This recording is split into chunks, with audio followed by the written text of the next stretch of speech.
See? Told you they'd be here. Xavier! Oh, and Shiori and Farina too!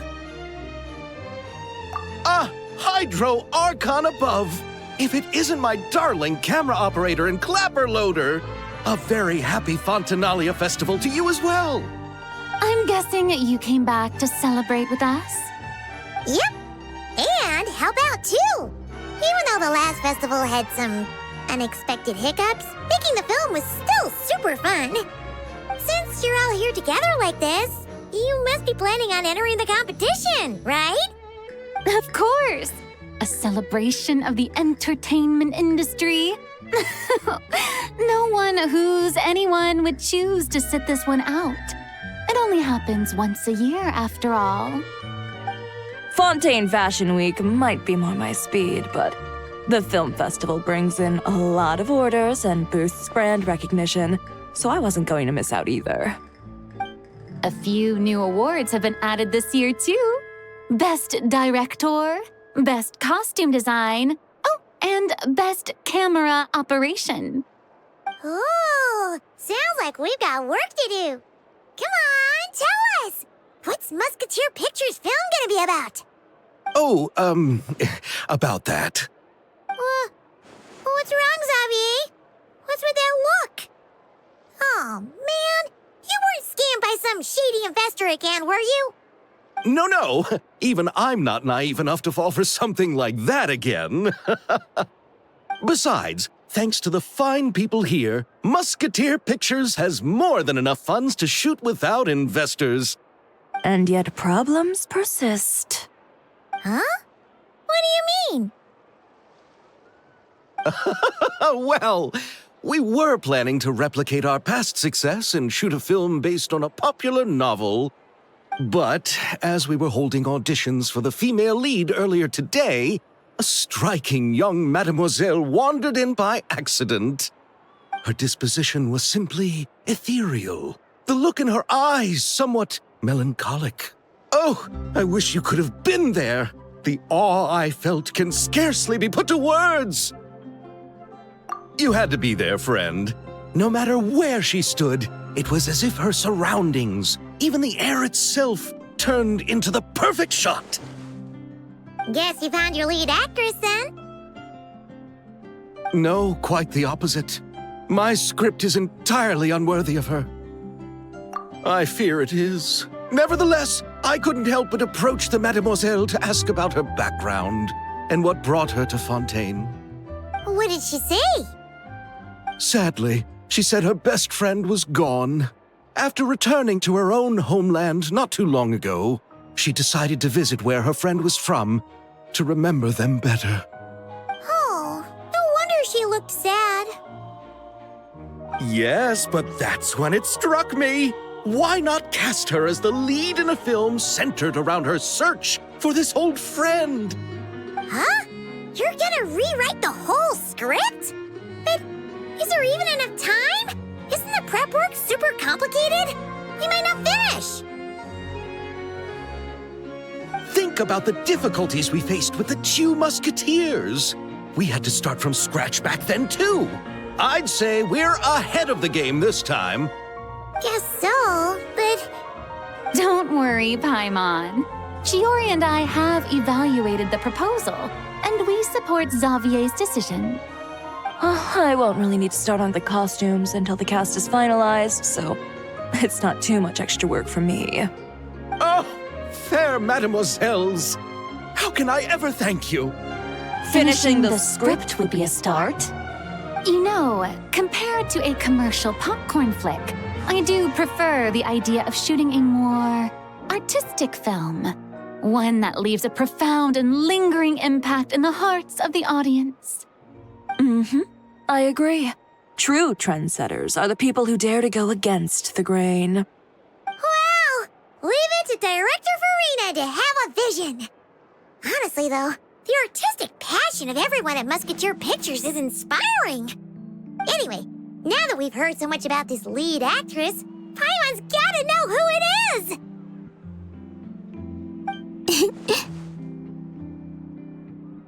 Ah!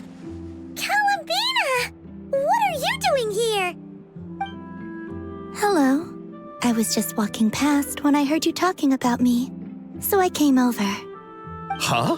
You know Miss Columbina? Of course!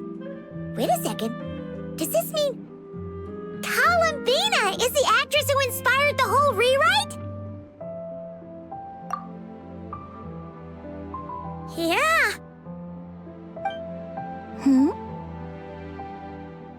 Wait, so did you make the trip by yourself, Columbina? Yes. I mentioned how I wanted to visit other nations once things settled down in Notcry, remember? So I went to the curatorium to ask Never for advice. She told me about the film festival in Fontaine and said it might be fun to visit. I spoke to Lauma before I left too, and she thought it was a great idea to get out for a bit. It's just, I received quite different travel advice from the two of them. Oh? How so? Well, Lauma told me to go out and experience new things and make new friends. What a wonderful suggestion. That's how a trip should be. What about Nefer? She said, don't trust anyone and don't talk to strangers. Yep, that sounds like her. I can understand that too. It shows this Nefer cares about you a great deal, Miss Columbina. Yes, so I plan on combining their advice. All I need to do is turn strangers into friends, and then I can talk to them. Huh, that kinda makes sense, but also not. Hey, Chiori. Oh, look who's back. Happy Fontinalia Festival, you two. Oh, looks like we have a superstar in our midst. How about an autograph, Big Shot? Ha ha, very funny.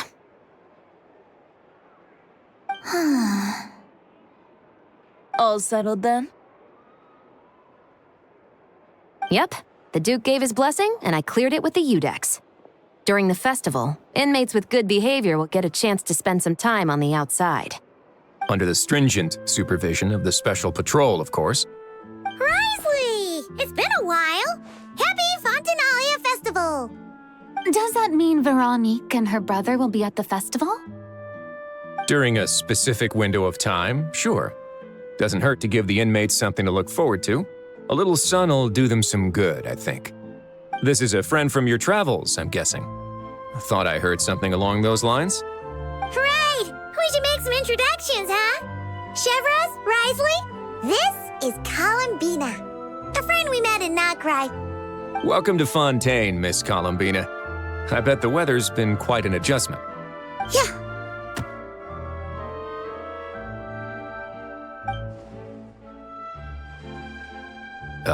And not the good kind, I take it. No, I quite like it. It's a lot warmer than Notcry. Then what was the punch for? Oh, should I not have done that? The flowers that bloom here are so vibrant, and the people are so kind. I just wanted to become friends as fast as possible. Ah, so that was meant as a gesture of friendship. Is that right, Miss Columbina? Mm-hmm. Isn't that what friends do? Right. Might have been a bit premature in this instance, though. Your friend here is quite the character.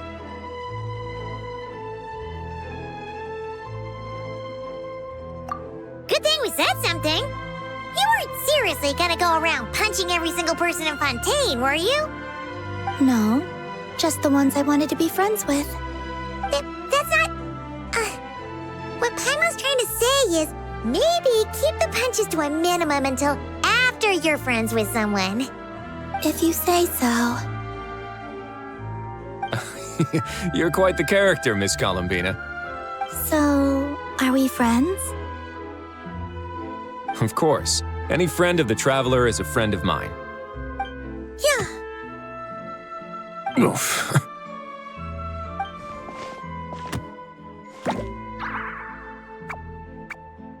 When it comes to friends, you sure know how to pick 'em.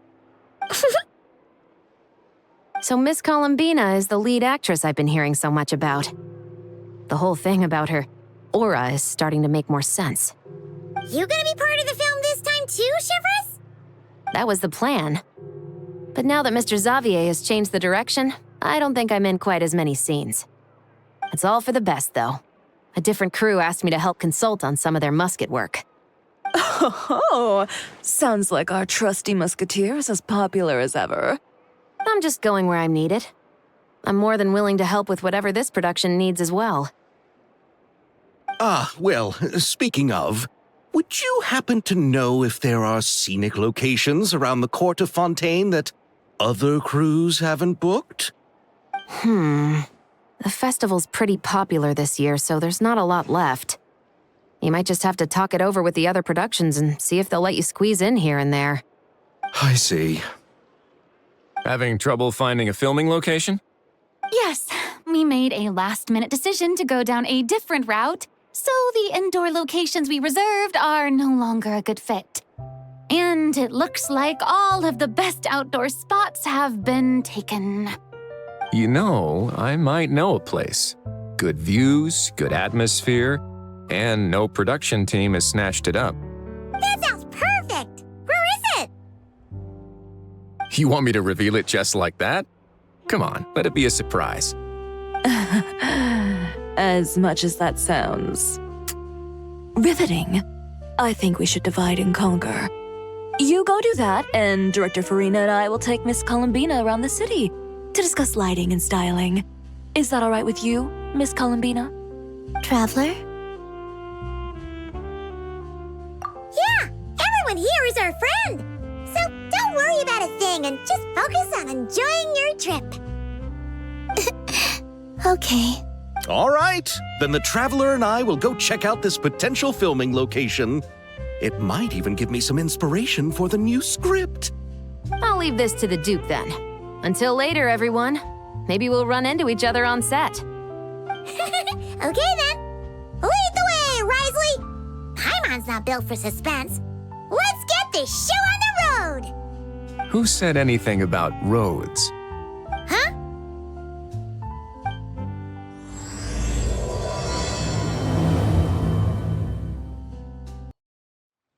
No way! You brought the winglet up to the surface? It'd make quite the grand backdrop for a film, don't you think? Paimon's more focused on the fact that this thing is supposed to be underwater, inside the fortress of Mirapede. True. And keeping up with the maintenance on a vessel this big is a lot of work. It takes a crazy amount of manpower just to keep it up and running. Oh, Paimon kind of thought it just sat there until you needed it. I wish it were that simple. The truth is the maintenance costs on this thing are substantial, so we decided to rent it out during the festival to earn some extra mora. Besides, the inmates are the ones who keep it in good shape. Seeing the fruits of their labor put to use is a good form of social rehabilitation for them. Huh, you've really thought this through. What you think, Xavier? Is this a good place to shoot? Ah, I've got it! Good messieurs and mademoiselles, I've got it! Gonna take that as a yes. The beginning is the hardest part, and the opening of this film has been eluding me, but now I know just how it should start. Glad to hear it. Thanks for bringing us here, Risley. Don't thank me just yet. This isn't quite a done deal. Huh? Not a done deal as in someone already rented it out? You said no other production teams had snatched it up. This person isn't affiliated with a production team. The rental fee was high enough to scare off plenty of other film crews, but she didn't blink. Made quite the generous offer, and didn't even attempt to haggle. Do you know what she plans to use it for? I'd like to at least have a rough idea before going in to negotiate. I didn't ask for the details, but I did see what looked like a fishing permit and a business license on her desk. My guess is she's planning on using it for some kind of restaurant or aquarium.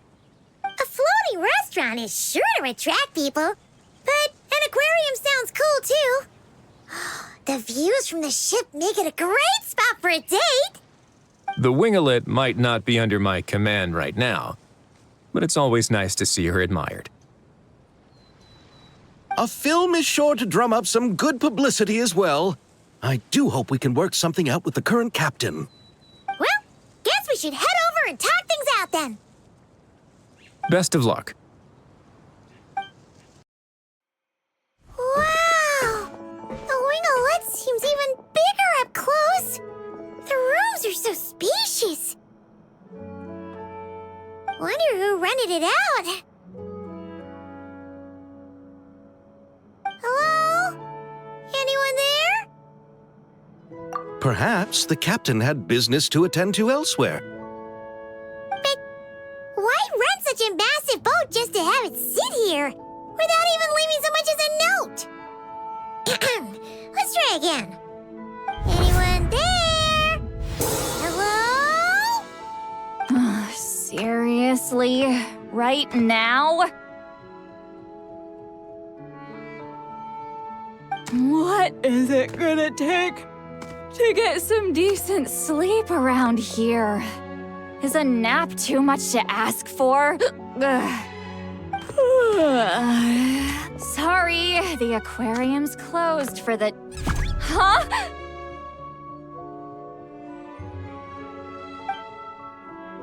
Citlali? Traveler! Paimon! Hold on.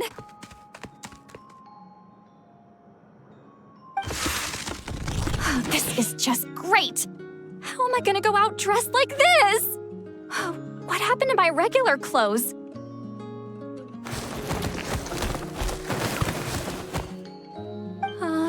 The wash! I put them in the wash after I drank too much and fell into the fountain. Oh, this can't be happening!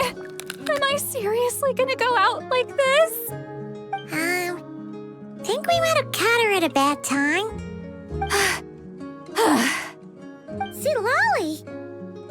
I don't want to hear it. Hear what? A single word about what I'm wearing. No comments, none. Is that clear?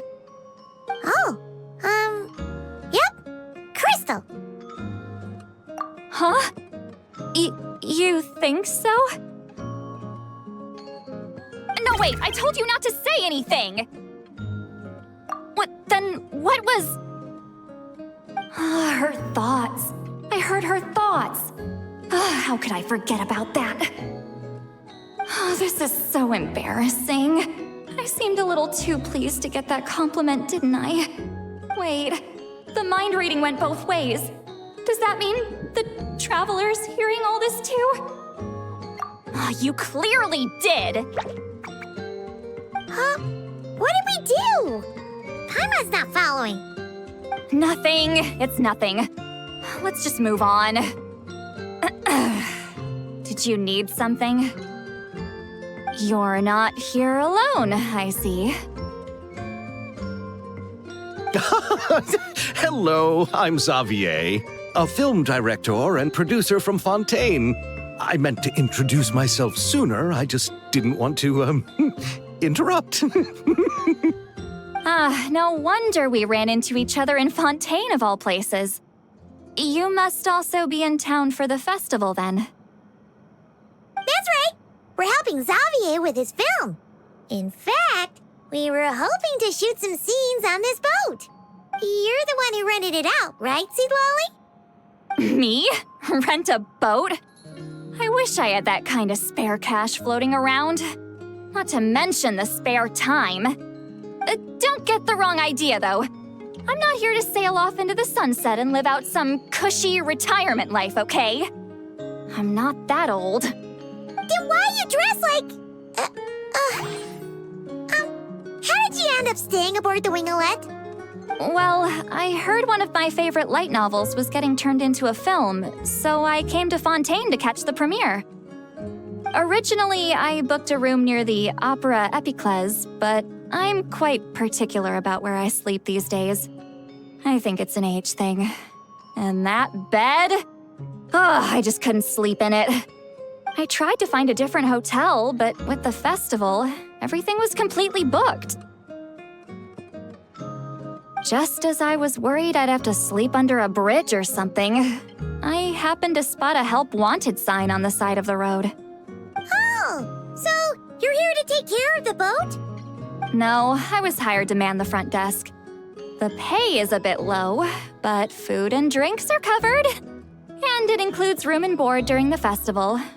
Plus, the job is simple. So I thought I'd give it a shot. Wow, they actually thought you'd be a good fit, huh? What? You don't think I'm cut out for it? All I have to do is tell people the aquarium isn't open yet. Other than that, I'm free to do whatever I want. It's a pretty sweet gig. That's all?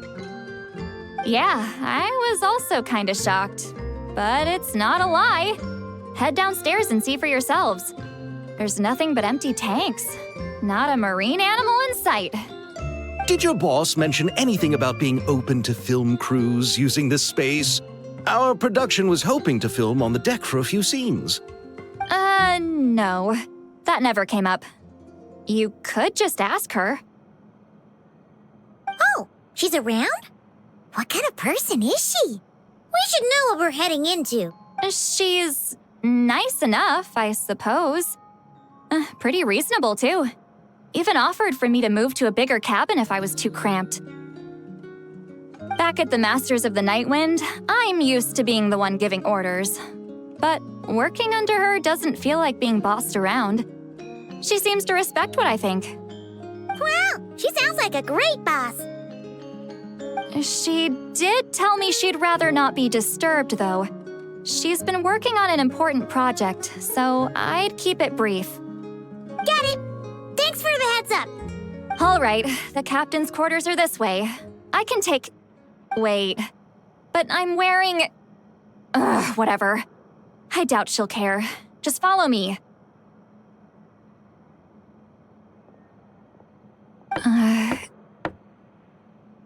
Miss Guillotin? These visitors were hoping to ask you about something.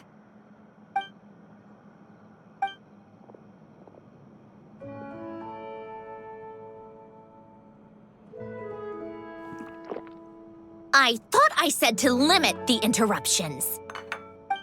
Just tell them the aquarium is still...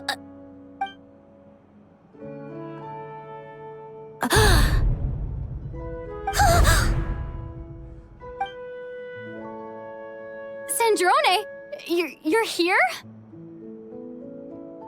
Huh? You know each other? Are you okay, Sandrone?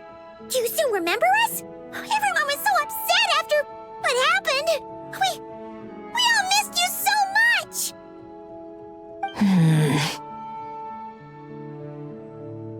Miss Citlali, why don't you escort this gentleman to the reception area for a cup of tea? I have something to discuss with these two in private. Ah, I see.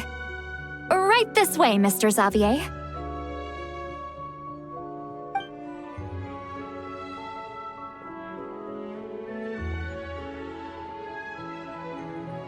Sandrone? I really can't go anywhere without running into you two, can I? Are you okay? During the battle, your core, it was... Destroyed by that bastard Dottore. That's right. But as you can see, I'm fine now. No major issues. Or at least, there shouldn't be. Oh, what a relief! Oh, why didn't you tell us sooner? Or come back to see your friends? Now that I have the chance, I just want to say... Thank you for saving me. Huh? Don't get the wrong idea. I only saved you so we could complete that formula and defeat Dottore once and for all. Even if he did crawl back from the grave to make us all miserable again.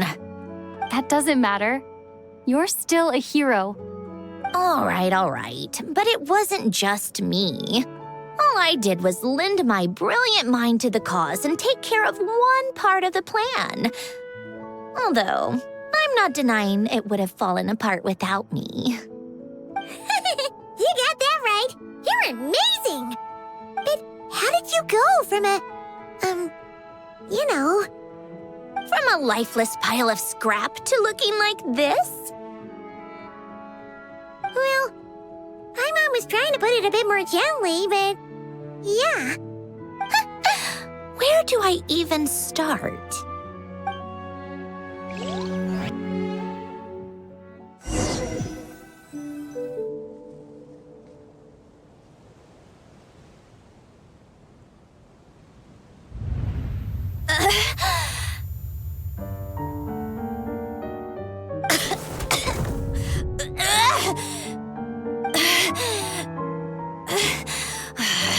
Curse it all!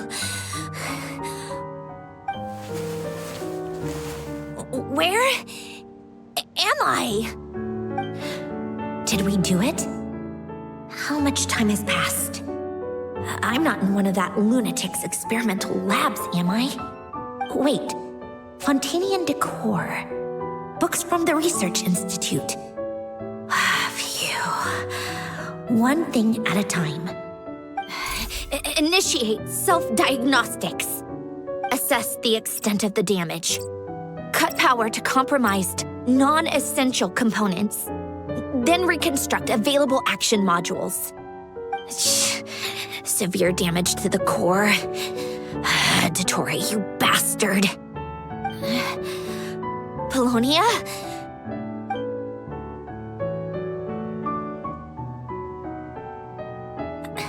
Polonia, wake up! Activate!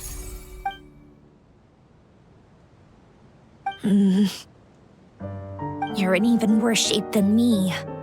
Internal gears and energy circuits are barely intact. Extreme damage to the core, just like me. Rebooting is off the table. Even if I could repair the damage, I don't know if... You used up all your critical energy in those final moments, didn't you? To protect the core of that guy in the hat and the numerological array. Wait, the array. Yes! The prototype is still here. But can I even run it in this state? Whatever. I have to try. I just need to confirm one thing. Activate the numerological array. Connect the computing core to my body. Just like I thought. It needs too much computing power.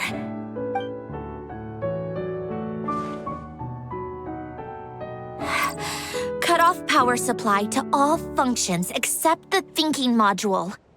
Please. I just need to ask one question. Initiate query regarding the 3 moon sisters. How many living moon goddesses are there in possession of the Trilunar Authority? 1. It worked. You did it, Columbina. You made it back. But how did I survive? The self-diagnostics showed damage severe enough to shut me down for good. What triggered the reboot? A built-in message? Only visible after a core reboot. The final gift.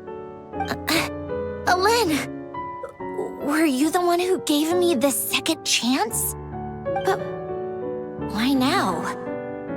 What activated it? What is that? A vision? Wait, no. It's a stellar linchpin?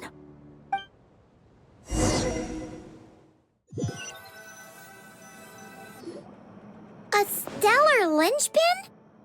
What's that? You can think of it as a rare kind of vision. As for what causes one to manifest, well, that's still unknown. But in Snezhnaya, or in a Fatui's research at least, it's believed to have some connection to the third descender. The third descender? We knew his remains were used to create the Gnosis, but this is the first we're hearing about a stellar linchpin. You knew about the remains? Right, of course. Look who I'm talking to. Yes, the heavenly principles used the remains of the third descender to create the 7 gnosis as a means to consolidate the Archon system. Visions result from that same system, so extrapolating from there, it's clear that the manifestation of a vision is also, to some extent, related to the... For those that wield them, visions serve as a means to channel elemental power. The same is true of stellar linchpins. The difference is that, when wielding elemental energy, stellar linchpin users often exhibit a unique kind of power that seems to come from beyond to that. It's believed that, when a stellar linchpin manifests, impurities from the remains of the third descender get fixed in place. Hence, the name. That's also believed to be the source of the strange power I just mentioned. We've heard that visions can appear when someone has a really strong wish or desire. Stellar linchpins sound kind of similar, so does that mean... Huh? Oh, don't look at me like that. I've never had any grand wishes or aspirations.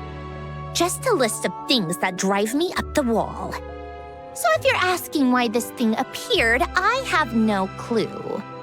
All I know is that without it, the gift Elen left me, this built-in second chance, never would have triggered. The damage to my core was too severe. But thanks to the stellar linchpin's manifestation, it did trigger. And after my core rebooted, I was able to repair the damage to my body. I also managed to import the numerological array, along with some of Polonia's surviving algorithms, into this form. Wait, does that mean Polonia is... Yes. Unfortunately, Polonia is... beyond repair. Oh, we're so sorry to hear that.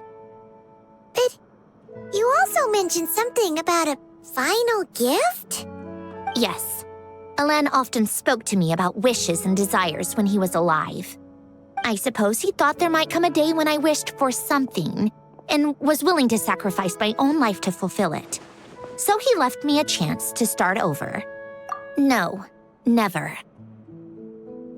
Elen once said I was his proudest masterpiece. That might sound boastful coming from me, but it's also an undeniable fact. After Elen died, I started studying how Polonia and I worked. Polonia is essentially a computational machine, so it wasn't difficult to figure out the mechanical principles there. But when it came to my own structure, that's when Elen, the Lord Artificer's true greatness, struck me once again. I attempted to imitate it when I created Catherine, but in the end, she turned out to be nothing more than a superficial replica.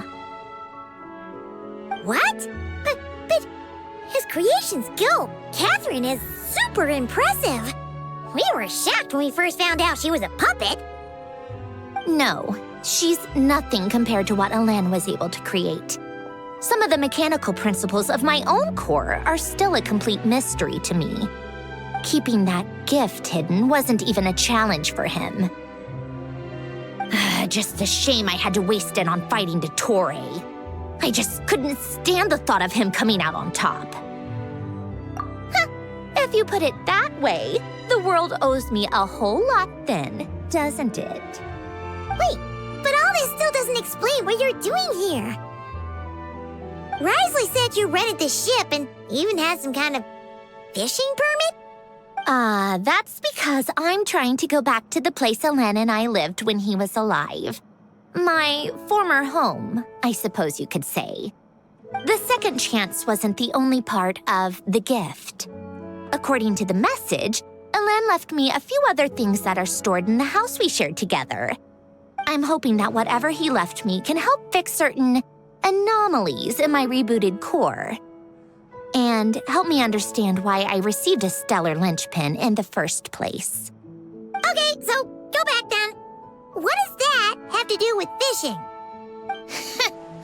And to think I'm talking to the saviors of Fontaine.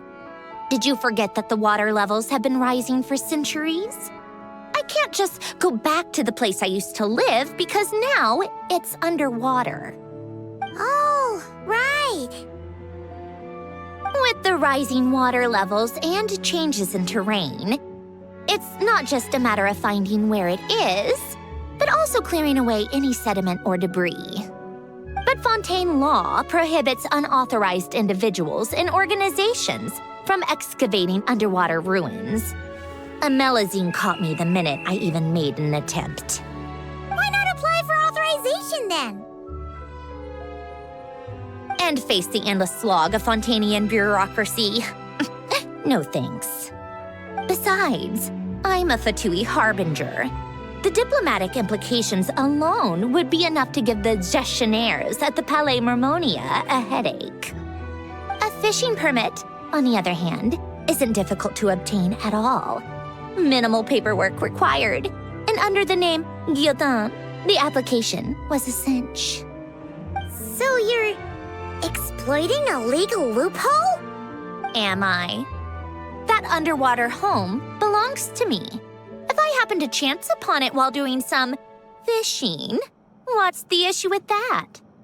Of course, I do have to catch some fish to put in the aquarium, just in case the gestionnaires come to check up on things. That's also the reason I hired someone to man the front desk. Huh? But isn't that kind of a waste? He went to all the trouble of getting a business license and rented out this giant ship. Just for show? If you want to run an aquarium that bad, be my guest. Use the facilities however you want. I'm certainly not going to stop you. All I want is to go back home and see what other gifts Alain wanted me to inherit. Hold on. Enough about me. What are you two even doing here?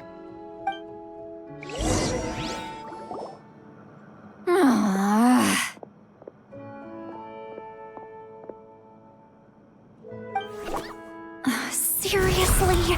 They've been in there forever. The reaction when they saw each other was strange, to say the least. You're lucky I was nice enough to leave the room and give them some space. Back in the Masters of the Nightwind, I'm the one who gets to kick people out. I just want to know what they're talking about. Should I cast a little eavesdropping spell? Oh, no, what am I thinking? I'm Granny Eastly, the great shaman of the Masters of the Nightwind.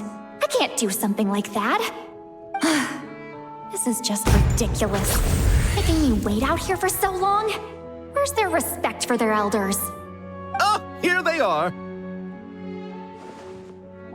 Were you back there arguing or something? What took you so long? The two of you are already acquainted with Miss Guillotin, then? Yep. But don't worry, we got everything sorted. Sandrone agreed to let us shoot on the ship, but it has to be when she's not here. When she's not here? That's right. You'll excuse me if I didn't exactly ask for this little reunion. I wasn't planning on seeing anyone. Like I said, my core is severely damaged. Even with the gift, there are anomalies that are making things unstable. I don't even know if I can continue to function without issues. So the priority is to fix these anomalies and get answers to my own questions. Then, I can see the people that need seeing. Anyway, just let Sandrone know when you plan to film Xavier, and she'll, steer clear. I do hope I'm not causing Miss Guillotin too much trouble. No! She just wants to keep a low profile for her own, complicated reasons. She doesn't want anyone else to know she's here. Understood. I'll be sure to keep that in mind. Oh, and Citlali? Huh? You mean Miss Guillotin? What does she want? Oh, please don't let it be about the pajamas. What? The 7th of the Fatui Harbingers? Why are you telling me all this? I asked the Traveler about you, and I've decided it's best to be open in this instance. I can understand if you would rather not work for a Harbinger.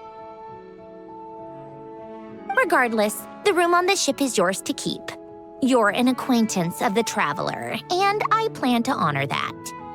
Wait, she's actually nice? It's not a problem. The captain also worked for the Fatui, and he helped Natlan a great deal. We know that there are good people among your ranks. Besides, I've been around long enough to know what it means to earn one's keep. This isn't Natlan, and I don't expect special treatment. Besides, sitting at a desk isn't exactly backbreaking work. I appreciate that perspective, great shaman. Citlali. Just call me Citlali. That title makes me sound so... old.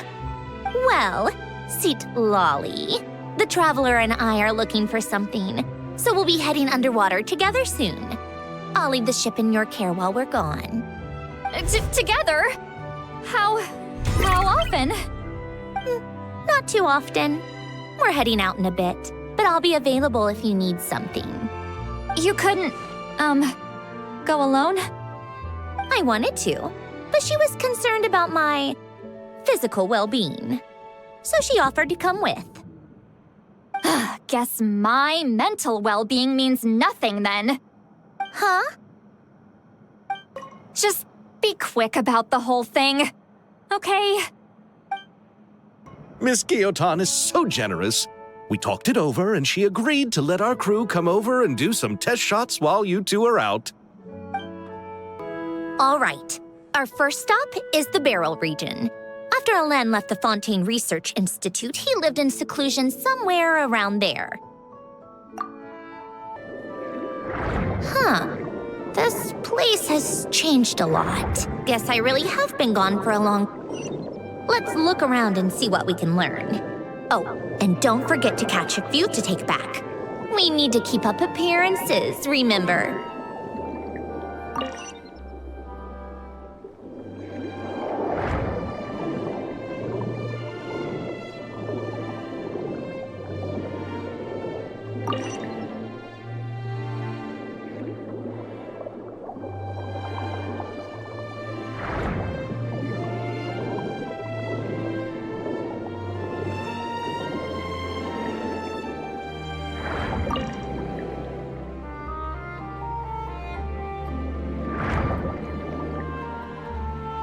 Poisson isn't too far from here, right? It's all a bit nostalgic, I guess. Back when I lived here, all this was still above water. All right, I have a general understanding of the terrain changes and sediment accumulation. We can stop here for now.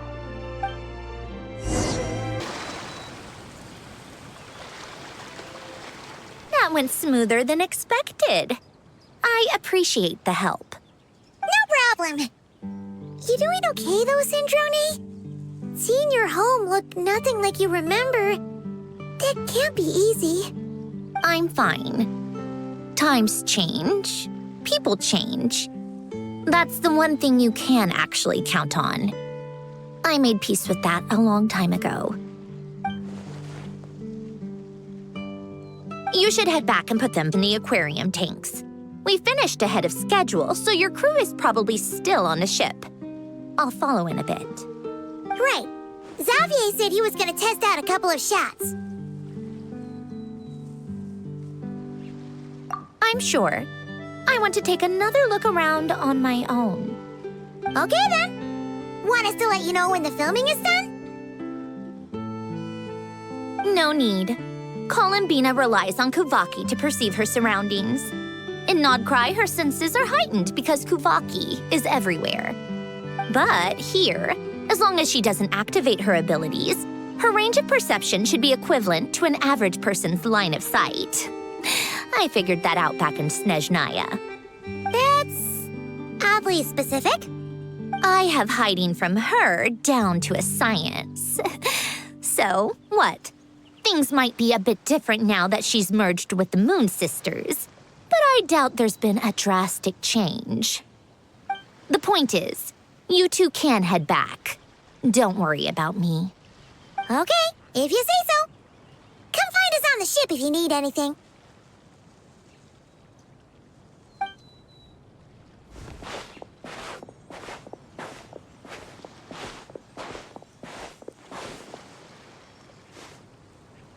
What did you leave for me, Ellen? Did you know I would come back? Or did you make it so I would have to?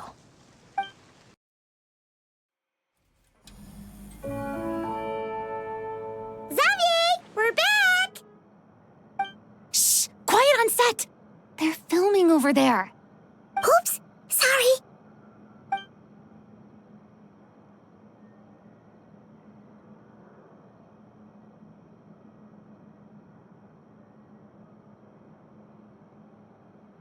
What's your take, Detective? Bullet wound to the chest, gunpowder residue on the clothes. The victim must have been shot at close range. You think it was someone they knew? Yes. It's possible the suspect arranged for them to meet at this very spot. A reasonable deduction. But you're overlooking a crucial clue. What? The victim's pocket watch is missing. And cut! I think we got it! Good work, everyone! Phew, finally. Acting was nerve-wracking for me when I first tried it too.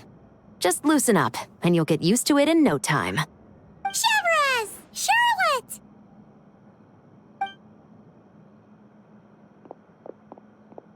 Oh, hello there, you two! You're filming here too? Oh, so Charlotte's crew must have been the one that asked you to help out, huh, Chevres? Yep. They heard about a potential filming location and wanted to come check it out. But when we got here, your crew had already beaten us to it. Luckily, Xavier and our director, Lapine Pauline, go way back. In the end, we agreed to just share each other's filming locations. Considering all the last-minute changes, that's just what Musketeer Pictures needed. For sure! Based off the scene just now, you must be the star of the film, Charlotte! You bet! This detective costume really suits me, don't you think? Oh, for sure. You're already right at home lurking in the shadows taking pictures of this and that. Add a notepad and you're practically method. Thanks, Miss Chiori. I appreciate the compliment. That didn't sound much like a compliment to Paimon. So this is a film set? It looks like a very happy place. This must all be quite new to you, Miss Columbina. Yes. I watched a few films with a friend once, but she thought there was no point if I wouldn't open my eyes. So she stopped inviting me. Looks like I missed out on a lot. True, but being an actor seems like a tough job. Huh? Most people would swap lives with an actor in a heartbeat. The lifestyle is so glamorous, and the pay is more than generous. But they have to act out lives that aren't their own, with the whole world watching on in judgment. If they don't do it justice, it must feel like they're letting people down. That's exactly how it feels. This young lady has quite the unique perspective. Well, that's true. But these actors are here because they want to be and they think it's fun. Most of them, at least. Not to mention, the film we're shooting is based entirely on you, Miss Columbina. You just need to be true to yourself. I don't have to pretend to be someone I'm not? Not at all. Authenticity is what we're after. For example, this first scene opens with you on the boat, sailing to your friend's homeland. You just need to think about that moment in the story and picture how you would feel. Oh, okay. We're all here? Wonderful! Let's head to the deck and get shooting. Oh, and this is for you, dear Paimon, your clapperboard.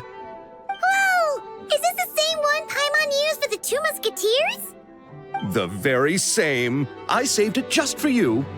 Thanks, Xavier! Feels like being reunited with an old friend. Of course! That said, I have a different job in mind for you this time, traveler. Our film is focusing on a single protagonist, so conveying the subtle changes in her state of mind is of the utmost importance. In addition to the actor's own performance, another way we can convey that is through lighting. Huh? But there's already a lighting specialist, isn't there? Yes, but it's clear the traveler and Miss Columbina share a deep bond. You might have a better chance of understanding her frame of mind in certain scenes. Oh, that makes sense. So, what do you say? Willing to take on the role of lighting specialist? It's settled! I leave the job of translating our leading lady's inner thoughts in your capable hands. Seeing all the sets in place, things are looking even better than I expected. The actors are doing great too. Editing it all together is gonna be a piece of cake. Bet I can finish it in one night. Hi, Lapine Pauline. Hey, you're back! The timing couldn't be more perfect. If there's one thing you absolutely can't miss, it's the Fontinalia Film Festival. And you're a director this time. That's so cool. It's all thanks to my apprentice, Ninette. She's the one who told me to read Great Detective Herlock in the first place. And then it struck me. This would make a great film. What about your savings, though? You didn't... Yep, I went all in. Paimon was worried you'd say that. Oh, relax. It's different this time. I met director Xavier back during my camera outsourcing days, so I got to know the industry a bit. I know exactly what our film needs and what the fans want to see. So be sure to check it out. I'm confident we've got a winner on our hands. Sounds like it. But we've got some filming chops ourselves. It's definitely still anyone's game. Then may the best film win. Oh, I didn't expect to run into you two on set. Happy Fontinalia Festival. Nice acting back there, Charlotte. Thanks. I'm, usually the one behind the camera, so it's actually pretty nerve-wracking being the center of all that attention. But I've known Miss Lapine Pauline for quite some time, so we work really well together. Miss Lapine Pauline prefers to assign roles based on our own personalities. She'll even adjust the script to make it a better fit. The scene from earlier was just me and Chevras, but Navia and Emily are also going to be taking part. Ooh, that's quite the lineup. Your film's leading lady also seems like quite the score. Just on first impressions alone, it's clear she's someone special. Guess we'll just have to wait and see who wins Best Picture and gets to go home with the Farina Award.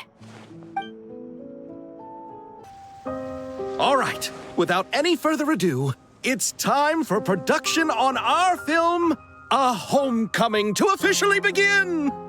Turning it over to you once again, Director Farina. All right. Positions, everyone. Camera operator, clapper loader, get set up. Let me know when lighting is good to go.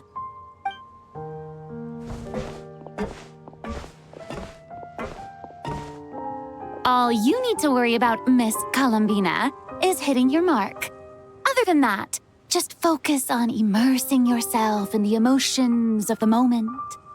Okay. Good. Lighting, are we ready? Ready. All right, quiet on set. 3, 2, 1, action! This is her homeland. Columbina. Cut! The emotions I'm looking for were definitely there. let's just try to keep it a bit more natural. Oh, but definitely keep that gesture at the end. I loved how real it felt. You looked genuinely moved. All right, if you're ready, let's go for another take. Miss Columbina? That presence, it kind of felt like Sandrone.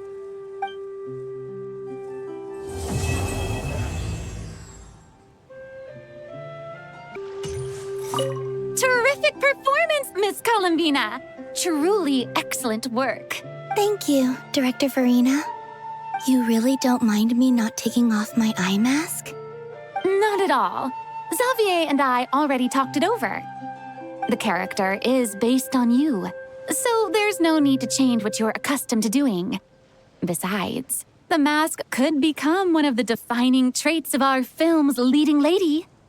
Just like you suggested, we'll leave the reveal to the more important moments.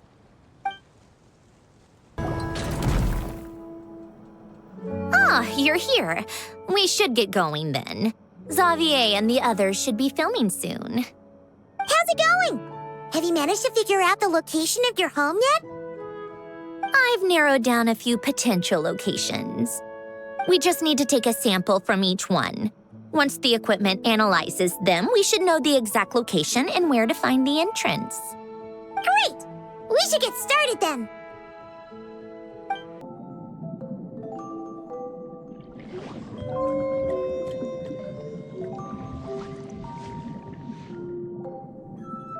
All right, let's get a move on. That should do it. Let's head back. The filming should be just about done. We made good time. We might even know the location by the end of the day. You sound pretty happy about that. Do I? I suppose I've just had enough of these anomalies I've been dealing with. The sooner I can fix them, the better. Anyway, enough chit-chat. We have work to do. Oh, but let's head in through the side door. I don't want to run into the crew on the deck.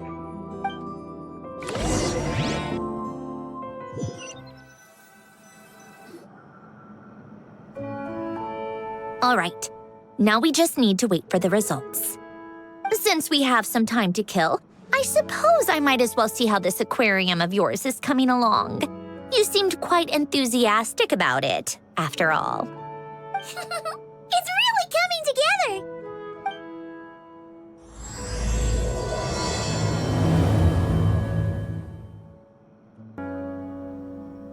Oh, kind of impressive, actually.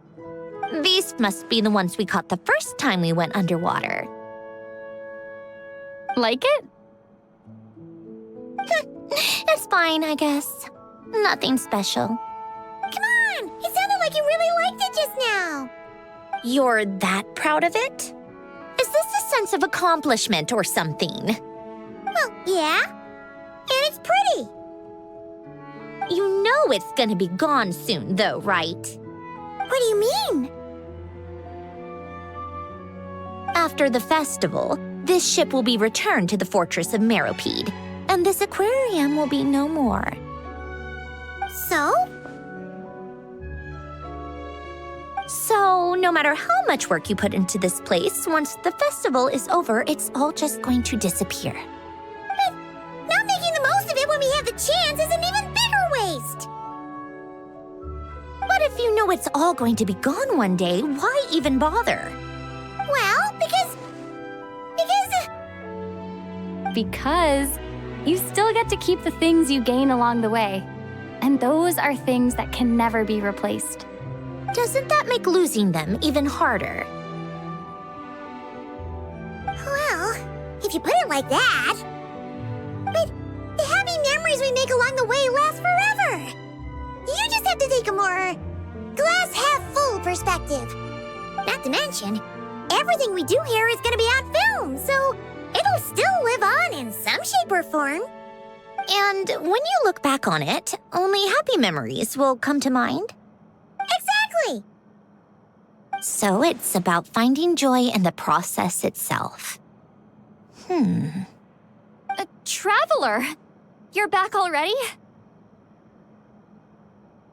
What's wrong with that? You say that like it's terrible news or something. How did you get here? I didn't see you on the deck. Oh, never mind. We need to help Miss Guillotin hide ASAP. The crew is heading over here to shoot any second. What? They should be done by now. There was a mishap earlier that cost them some time.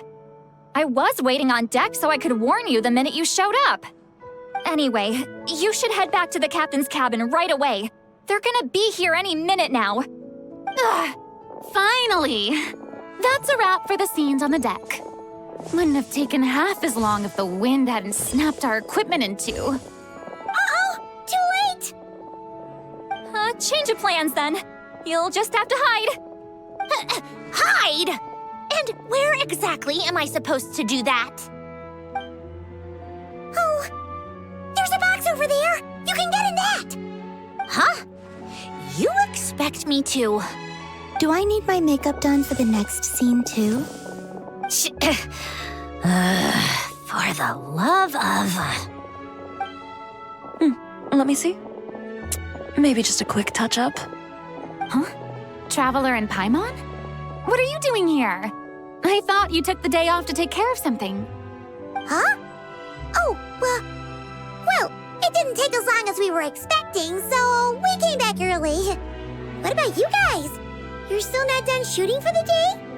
No, we ran into an issue that, set us back. It meant Miss Charlotte's crew wasn't able to wrap either. We both still have scenes to shoot in this aquarium. Oh, that's not ideal. For several reasons. Let us help them. The sooner we wrap, the sooner everyone can get some rest. All right. Thanks, you two. Miss Charlotte's crew can go first then. If I'm not mistaken, you still have a night shoot later. Thanks, Director Farina! Of course. Fellow artists should help each other out where we can. Agreed. Well then, camera, lights, get set up. Actors, give your lines a quick once-over. Let's try to get this in one take.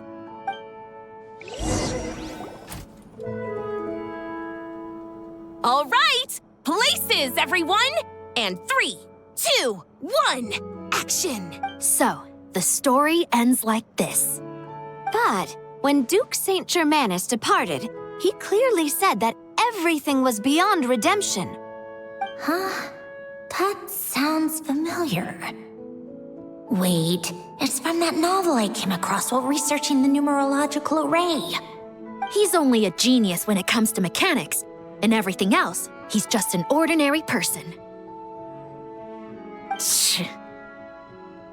Huh? What was that noise? Whatever, I'll just fix it in post. Miss Jacoba, please don't speak as if I were the accomplice. Not so hard. This box isn't sturdy enough for that. This is why I keep saying, don't put too much trust in Clockwork Mecha. Unlike humans, machines don't have a heart. A heart? That's right. It's what's on the inside. It's also referred to as someone's soul, or likened to free will. You can think of it as a person's core, what makes them unique. In general, though, people don't believe machines are capable of having a soul. You said my emotion module was faultless. It is, but that's not quite the same thing. Do you think I have one then? A heart? I don't think so. I know so. The question is, do you recognize it within yourself? That's where you're wrong. I can't believe this. Forcing me to hide in a box and listen to this drivel. Me. In the end, clocks tick through tranquil years. Fish swim in crystalline springs. No matter how grand a dream is, it will fade away like this. Forlorn, wordless, silent. And cut. Whew, that was a long one. What did you think? If she makes them do another take, I'm going to flip a lid. And not just the one to this box. Oh, there were some weird audio things going on, but acting-wise, it was great. It's a keeper. Perfect. That means I can get out of this box. It's our turn. Camera operator, set up for the next scene.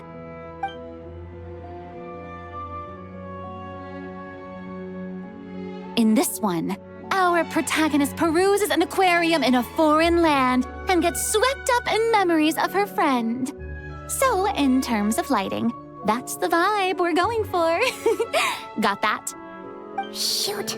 Paimon thought there'd be a break and Sandrone could slip away. What are we gonna do now? break a leg. Yep, we're headed off to shoot our next scene.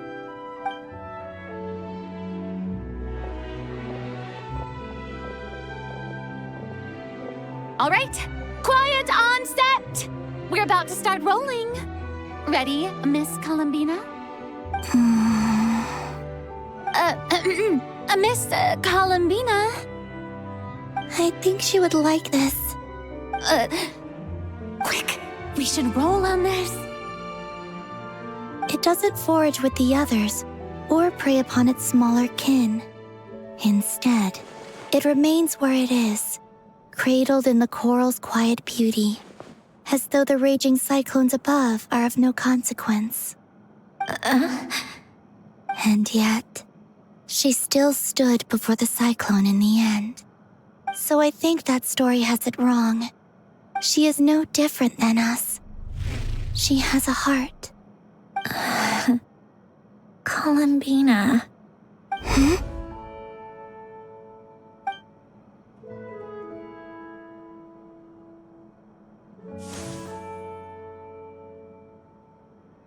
Uh-oh, is she onto us?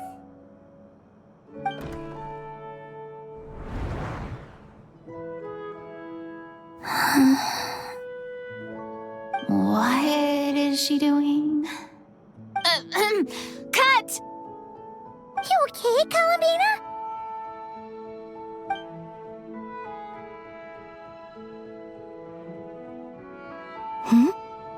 Oh, yes.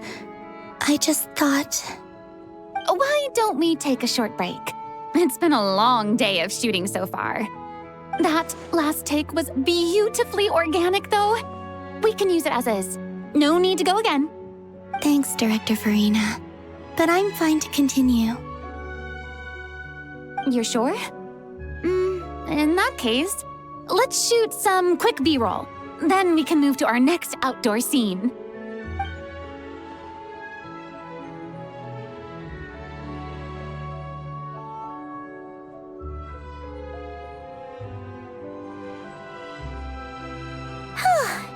We're in the clear this time.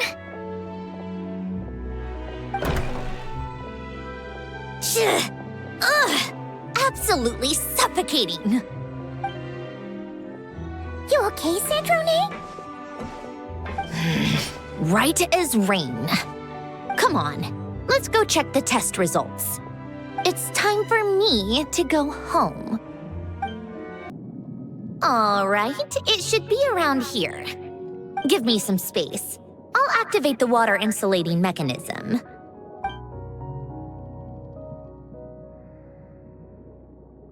The what?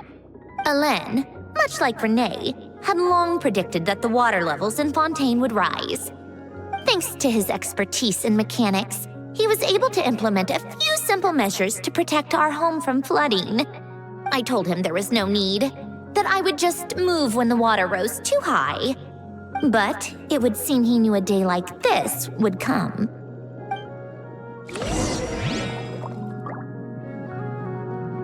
All All right, the silt has been cleared away.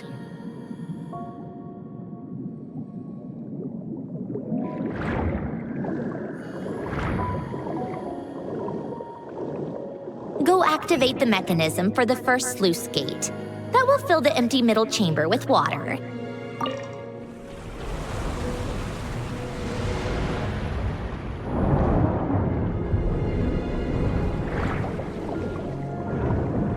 All right, now turn on the drainage mechanism in front of the second sluice gate, and this chamber will become empty once again.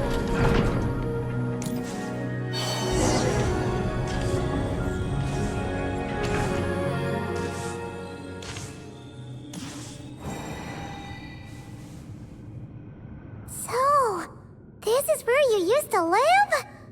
It's beautiful! There's even a garden!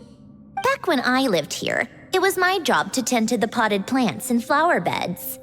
Still growing strong even after all this time.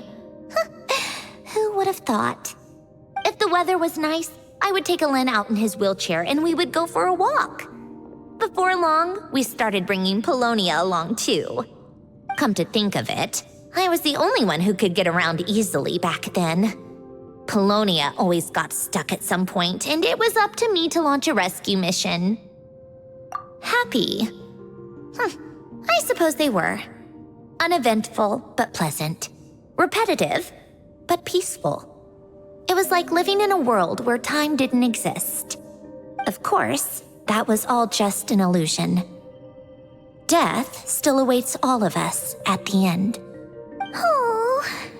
All right, enough standing around. Let's head inside.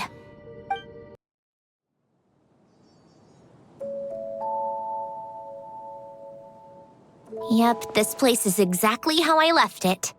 Nothing has changed. What is it? Huh? How did you get... Oh, Arlecchino gave it to you, didn't she? And you... read the whole thing. Just so you know, a lot of that was written a long time ago. At that very desk, to be exact. Anyway, since you've already read it, you should just hold on to it. I can always start a new one. Well, feel free to look around. I'm going to start looking for the gift Alen mentioned. Oh, but be careful with the stuff around here. I'm not saying you can't touch anything. Just try not to choke on the dust. Old notes.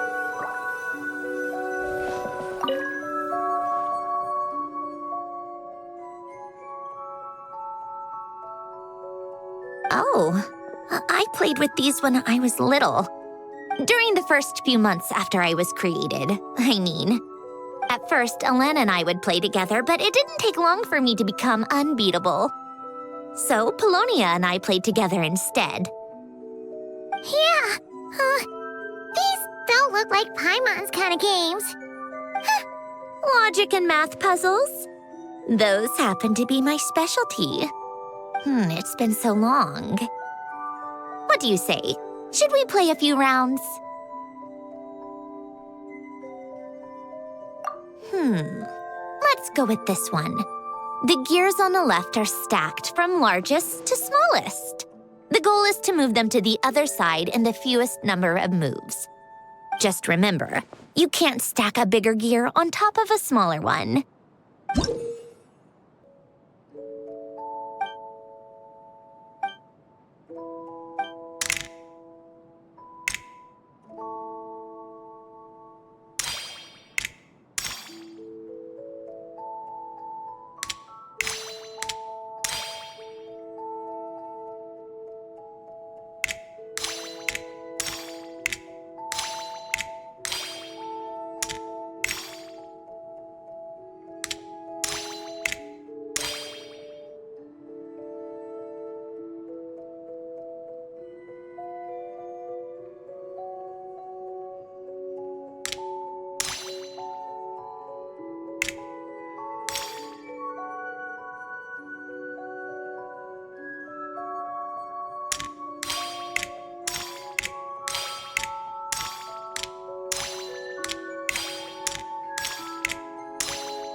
like it took you a few extra moves. My first attempt was the same. You'll get better with practice. Well, what did you think of the game? You showed quite a bit of promise, too. We should do this again sometime. There are other puzzles we could try.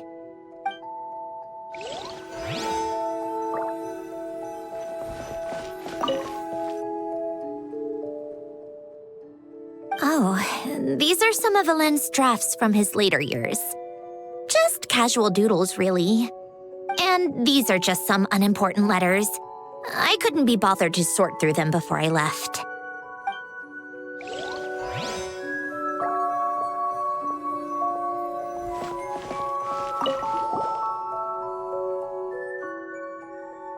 Wait, the people in this picture look kind of familiar.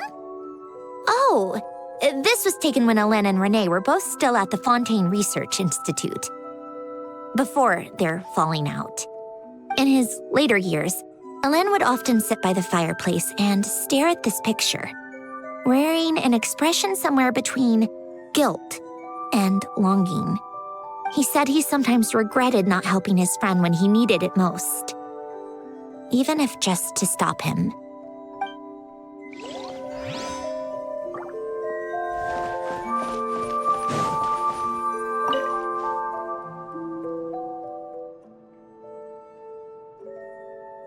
This was Alain's workbench. Later on, of course, it became mine. It's where both Polonia and I were brought to life. Before Alain was bedbound, this is where he would teach me about mechanics. I would sit and listen, chiming in with questions here and there.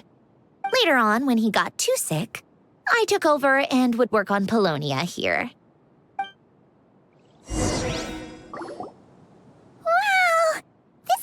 Filled with so many memories. It's so cozy and charming. You should have seen it in its prime, when people actually lived here. A lit fireplace, a steaming cup of coffee. That's the real deal. You know, we also used to have a mechanical piano that Alain built. Ooh, how chic! Alain never played it much. He probably wasn't able to at that point. But I managed to teach myself. Music theory is essentially math, after all. Once you learn the patterns, it's not really that difficult.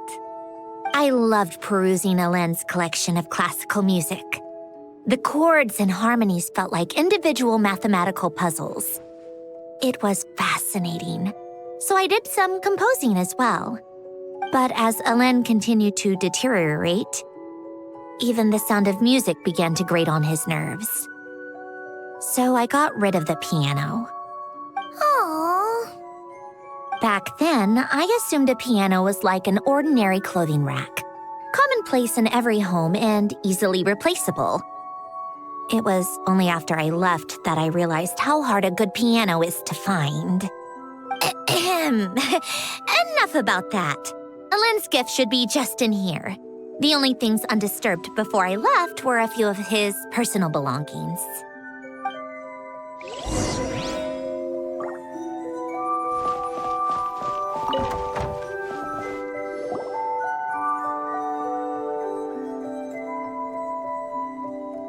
Wait, there's a hidden compartment at the back of this box.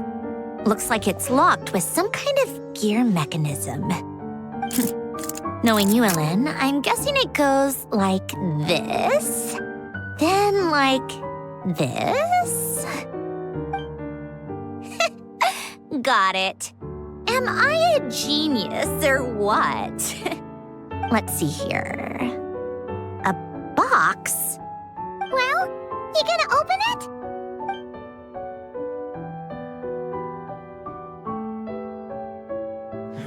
It's heavier than I was expecting. Just how much stuff is in here?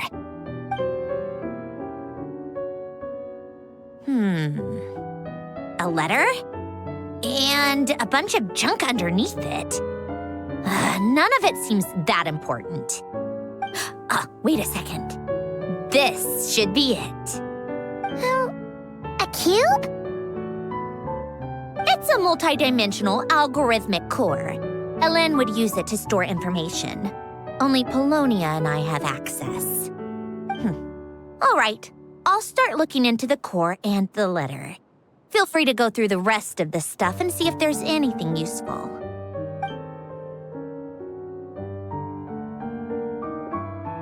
Okay. Hold on. There's another picture in here. This one has writing on the back. A snapshot of you playing among the plants shortly after you were born. You seem to like these flowers a lot. May you grow and flourish just as they do. Huh? Wow! Look how happy you are in this picture. You've changed a lot since then, huh? What's that supposed to mean? Just that you come off kind of aggressive sometimes. Or, annoyed at everyone around you. Well then, people should stop being so annoying. It's not like I'm the one with the problem. Of course not. Oh, here's something else. Looks like a piece of paper torn out from somewhere. Today, I solved another math puzzle and made a breakthrough on a construction problem the Institute has been stuck on for years. Am I a genius or what? No, wait, that's From now on, I should have people address me as Her Highness the Clockwork Princess, unraveler of all reason. No, nope, no more of that. I thought I tore this page out. You wrote this? Then how did it get... Wait, there's more writing at the bottom. You seem to have developed a distaste for this particular entry, considering I found it in the trash. I'm sorry, but I could not help but hold on to it. Forgive me. Ellen!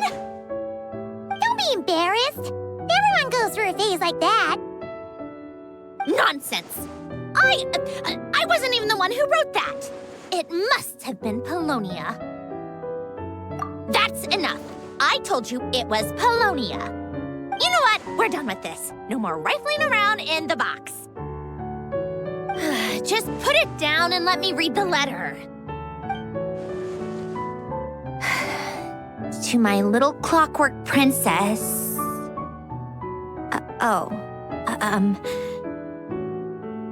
Not another word. Got that? If you're reading this. You've most likely received the gift I left for you. I just hope you didn't stumble across all this while cleaning out my effects or something trivial like that. I once asked if there was something you wished for. Do you remember that? I wonder if time has changed your answer. Regardless, I have another gift. A formula that will allow you to come face to face with the anomaly inside of you. If you even still call her that. Why this gift? To understand that, allow me to wax poetic on the soul once again. I would ask you to stick with me until the end, but I know you will. You always have. I believe a person should be born twice over in their lifetime. First, there's the birth that grants us life. Then, the birth of the soul. It's a matter of transforming the life bestowed upon us into the life we choose for ourselves. And to do that, we must look inward. We must make a conscious choice to define the meaning of our life instead of allowing the happenstance of our existence to pass us by. This is the process of recognizing the soul that lives within us. You are my proudest masterpiece. I told you that long ago. But to me, you have never been a creation or a machine. To me, you're just like the rest of us. You have a heart. In fact, some theories think of the human brain as nothing more than a machine, and thought the product of its computations. So you see, perhaps we're not so different after all. Your inner machinery is just far more advanced than most. No matter how one looks at it, the heart is a complex thing, a place where logic and reason collide with our emotions. Your computational capacity allowed you to become sentient and develop logical reasoning. But it also granted you something that, on the surface, might seem contradictory. Emotion. Emotions and logic often clash with each other, and those instances of discord can accumulate over time. That is the source of what you refer to as the anomalies within you. As you told me once, you've always known what you don't want, yet you've never wished for anything in particular. Similar to how a blind person can feel when a part of their body is in pain without being able to fully visualize its form, such is your relationship with your soul. So, what I leave you now is this: a formula that will allow you to see the shape of your soul. For if you want to protect your heart, you must first be able to recognize it within yourself. Of course. Whether you use it is entirely up to you. You are, and always have been, free to do as you wish. Regardless, whether by my formula or some other means, I trust you will know your heart one day. You always were a fast learner, and the smartest person I've ever known. Ellen. Oh. I'm fine. I've already figured out how this formula works. Let's get out of here and then we can use it. You made up your mind already? You're gonna do it? Why wouldn't I? Resolving the anomalies within my core is the reason I came here in the first place. No, I can do this on my own. But, do you want to watch? What do you mean? I already know what anomaly I need to resolve. Like Alen said, she's an amalgamation of all the times my logic algorithms have clashed with my emotions. And by resolve, you mean that literally, or...? Yes. But if you, let us in like that, wouldn't that mean letting us see a bunch of your, inner thoughts and secrets? If what Alen said is true, then I'm about to be, born anew, or whatever. This is your chance to be lucky enough to witness it. Besides, you already read my whole diary. When it comes to keeping my innermost thoughts to myself, well, I think that ship has sailed. You're really sure about this? How many times do I have to say it? I finally let you in as, friends, and you want to question it. I'm not gonna offer a second time. Enough with the mushy stuff. Just follow me.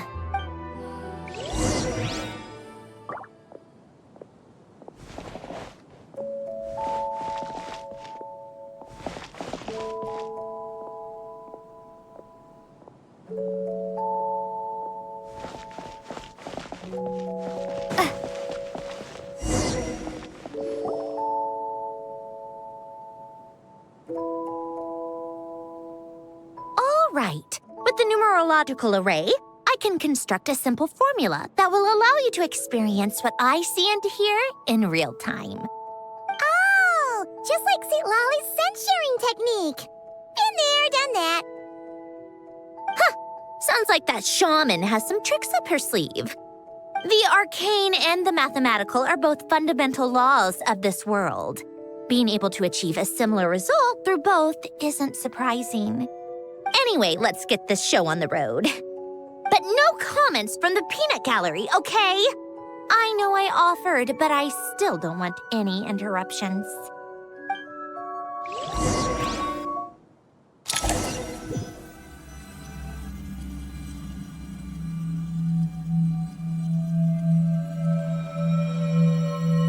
Is this my heart? No, it's probably just the result of a lens formula. A space dedicated to resolving anomalies. Huh. But it looks like the walls are all... mirrors? You made it. About time. Is that me? From the past? You just spoke of anomalies. Well, here I am. What happens when emotion contradicts reason? Shall we sit down and talk?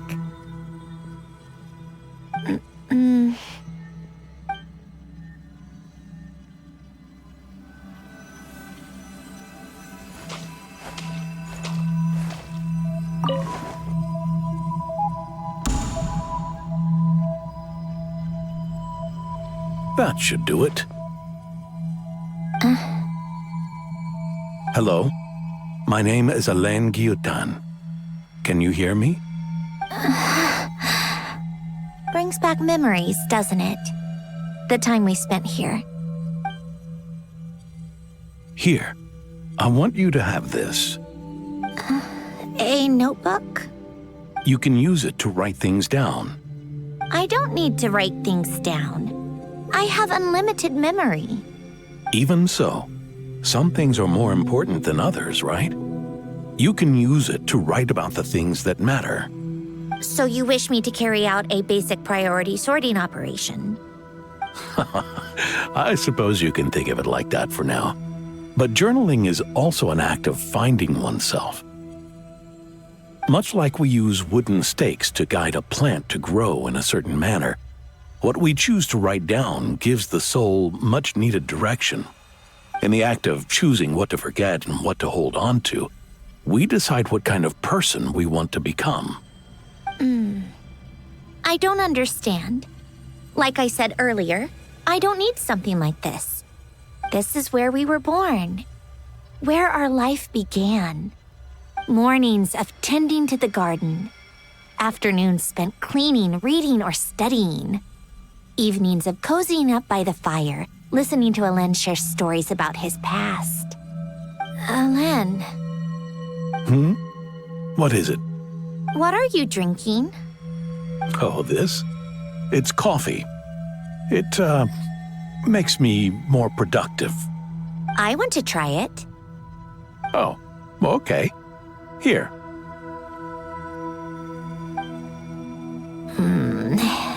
Bitter. Speaking of, why did you design me with senses? Taste, smell, touch. Well, I'm not quite sure. It just felt like the right thing to do. I suppose I hoped you might have a life of your own one day, and that you deserve to experience all life has to offer. Oh. Still bitter. But the smell is nice. I thought those peaceful days would go on forever. You know that's not possible. Maybe. But how was I supposed to know the end was just around the corner? That was just bad luck. Was it? Well, it certainly became a pattern, now didn't it?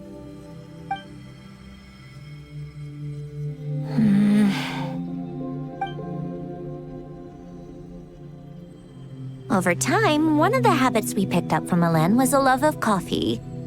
We even took to hosting tea parties. A machine acting like a human. Kind of laughable, right? I suppose that's just what I'm used to. Yeah, that's just what we're used to. Hey, this place isn't half bad. Great spot for a party. More and more people seem to be showing up to my tea parties uninvited. Anyone care to explain? Can you blame me? I saw Columbina leading Capitano somewhere, and I had to see what that was about. I had simply asked Columbina where I might find Arlecchino. I have business to discuss with her, and Columbina suggested looking here. Tartaglia and I were unaware that this was a private gathering. Apologies for the intrusion. It won't be for long. Whatever. Just add it to the list of annoying things that have happened today. What's one more? Since you're here, you might as well stay for a cup of tea. See? Told you she wouldn't mind. Much obliged, Sandrone. Well, look who we have here. Good thing I brought extra desserts. This has turned into quite the occasion. Capitano, I was just about to go find you. Pardon the intrusion. Rest assured, I won't sully your gathering with talk of work. We can have our discussion later. Spoken like a true gentleman. A certain unmannered 11th seat could learn a thing or two. You know, you really should start being nicer to me, Rosaline. Or I might just snatch that 8th seat right out from under you. I'd like to see you try. If you're gonna fight, take it outside. The only mess I plan on cleaning up is tea-related. I still don't understand how our quiet afternoon turned into such a crowded gathering. One by one, people just kept barging in. And then, one by one, they left without a word. Yeah, pretty annoying, huh?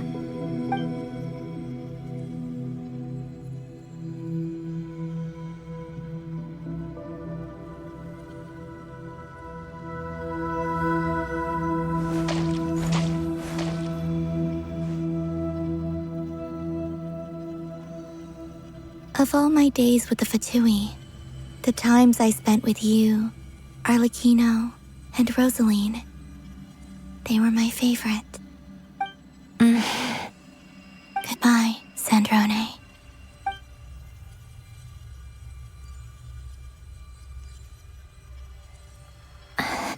Don't go, Columbina. We should have just said that. Why didn't we? If we had, would the story have had a different ending? She couldn't stay. There was no future for her here. She would have just faded away. You're right. I suppose that's why you call me an anomaly. Every time you make a decision, there's a voice inside your heart. My voice, asking to contradict all logic and reason. Why didn't we make her stay? Is it worse to fight for something just to lose it? Or not to have fought at all? Don't you find it unfair? One by one, we keep losing the things we care about the most. But in the end, whether I want to fight for something or cry over all we've lost, you just push it down and pretend not to hear.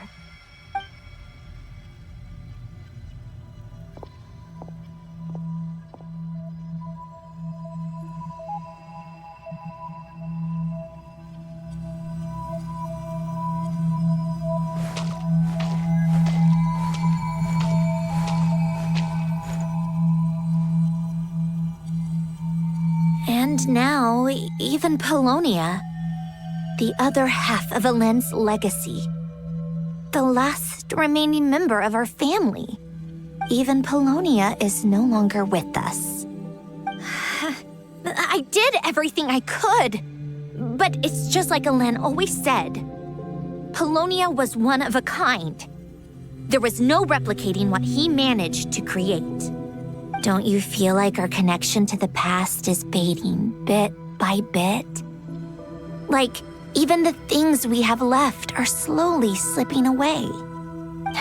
I suppose. But you can't move through life without having to say goodbye. And even as we experience loss, there are always new things to be gained. Ever so logical. What's your take then? It feels like the more I care about something, the faster the world takes it away. It sounds so stupid, but I can't help it. That's the hand life has dealt me time and time again. Why even fight for something that's just going to be lost in the end? Better to never have had it at all. Better if it would all just disappear. Dark, I know. But the heart wants what it wants. Maybe the stellar linchpin appeared because of me. Because of what I wish for. I don't think so. Yeah, probably not.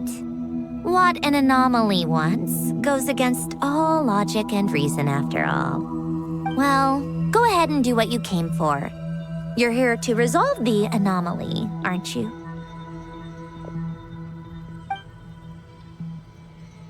Yes. What's it gonna be? Keeping me imprisoned here like before? Or eliminating me entirely, like debugging a code? That might actually be a mercy. I don't care. I just don't want to experience the pain of loss ever again. Go ahead. I'm ready.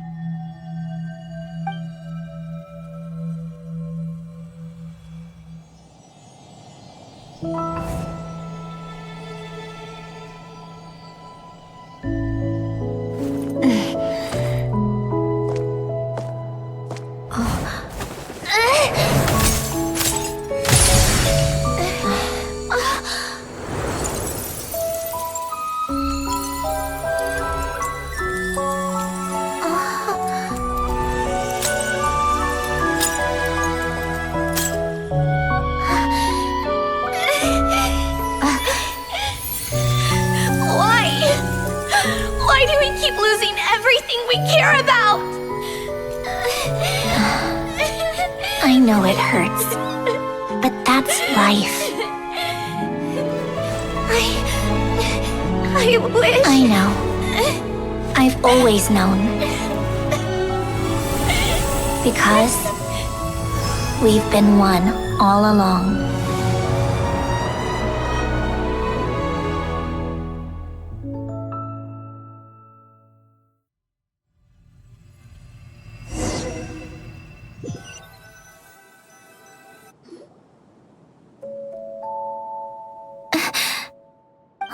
Sandrone? I'm fine. It's okay to cry, you know. Cry? You've got to be kidding me. Save the comforting for someone who needs it, Paimon. The emotional side of my core algorithm. My emotion module has always been fully developed and operational. Ellen tried to tell me that too. I've just chosen to ignore her voice all this time. I suppose. Come to think of it, it's kind of like the aquarium on the ship. The aquarium? The old me took one look at it and saw something I would inevitably lose. So I stopped putting in the effort. Then, one by one, the fish all swam away, and the place became even more bleak and depressing. Pretty pathetic, right? Don't say that. A lot of people would feel the same. It just shows how much you care about what you have. Now? After seeing what you've done with the aquarium, I have to admit, I think it's beautiful. It's like you said, we get to keep the things we gain along the way. And those are things that can never be replaced, because we choose to hold them in our hearts. Well said. Besides, I've already died once. I'd be stupid not to make the most of this second chance. Right. Earlier you, or your inner self, mentioned something about her wish. What was it? You think that's something you can just ask and I'll tell you? Think again. I may have accepted my emotional self, but I'm not about to go all soft and mushy on the inside and pour my heart out.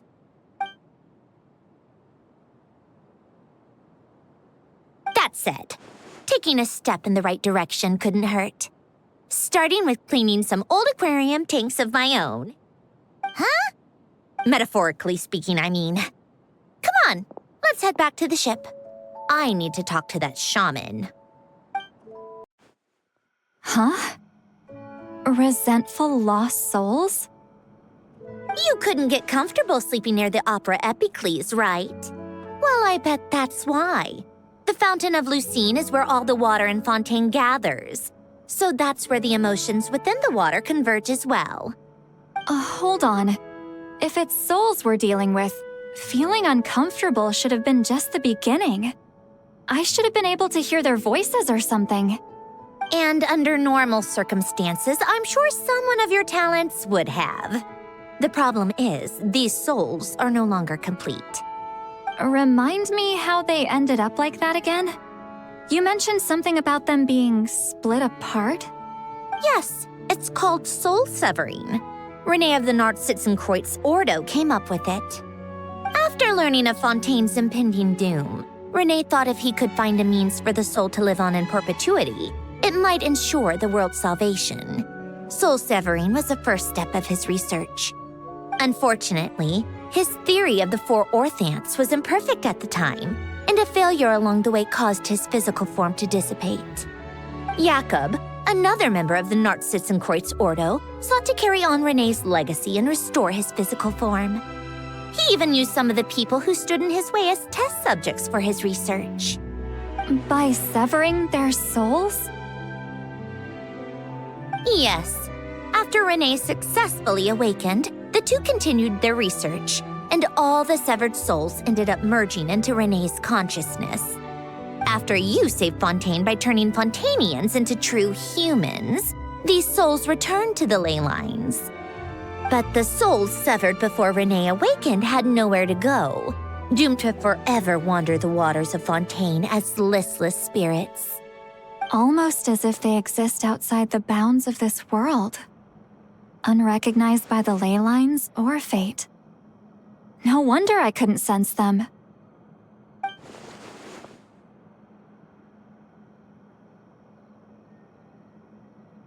Not only that, but over time, they began to fuse with other entities.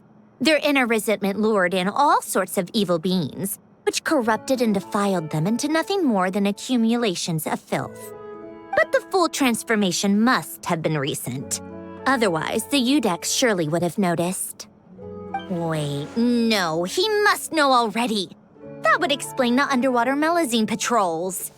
No wonder I kept running into officers from the Mara Chaussee Phantom earlier. In that case, let's go find Nervalette and we can sort it out together. No, not just yet. Why not? For one, the diplomatic castle alone would be a nightmare. Even though I haven't reported back to Snezhnaya yet, I'm not planning to leave the Fatui anytime soon. Besides, with me here, success is a done deal. Involving other people would just complicate things. All I need is for Miss Citlali to help pinpoint the location of this monstrosity. Think you can do it? With my eyes closed. This is what I do. I'm a lot better at it than manning a desk, at least. But, how exactly do you plan on resolving this soul stuff? Even to me, there's no obvious answer. Seems pretty complicated, all things considered. Just trust me. I have the perfect solution. Oh, all right. If you're that confident, we'll follow your lead. Why the sudden interest in helping Fontaine with this, Sandrone? You never knew Renee and the others, right? No, I didn't. And you're right. This problem has nothing to do with me. I wouldn't get within 10 feet of the Nartsitzenkreuz Ordo or its members. But in his later years, Elen told me he regretted not helping his best friend when he needed it the most. He also felt sorry towards Marianne for being too lost in his mechanical research to look after her properly. If he were still with us, I think he'd do the same.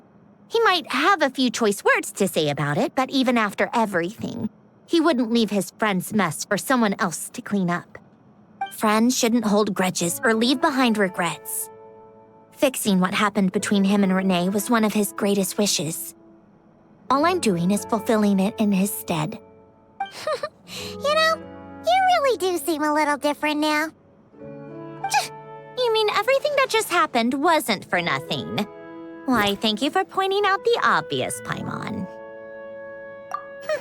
Just washing off the grime of the past. Turns out, a lot can build up after being ignored for so long. What's this about aquarium tanks all of a sudden? They go off on some grand adventure and what? Now they have their own private code? Stupid. All right then, Citlali. Tracking this thing down is up to you. Huh? Oh, right. No problem. You get this, Granny Eatsley! You! Come with me to Hotel de Boer for a drink. Right now. Why? Because I said so! Miss Guillotin, I'll report back on the location tomorrow morning. Just need a drink or two first to bolster me up. Well, don't let me keep you. All right, you.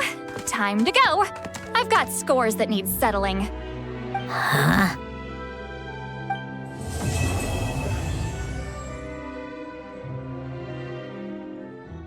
Well, we should know soon.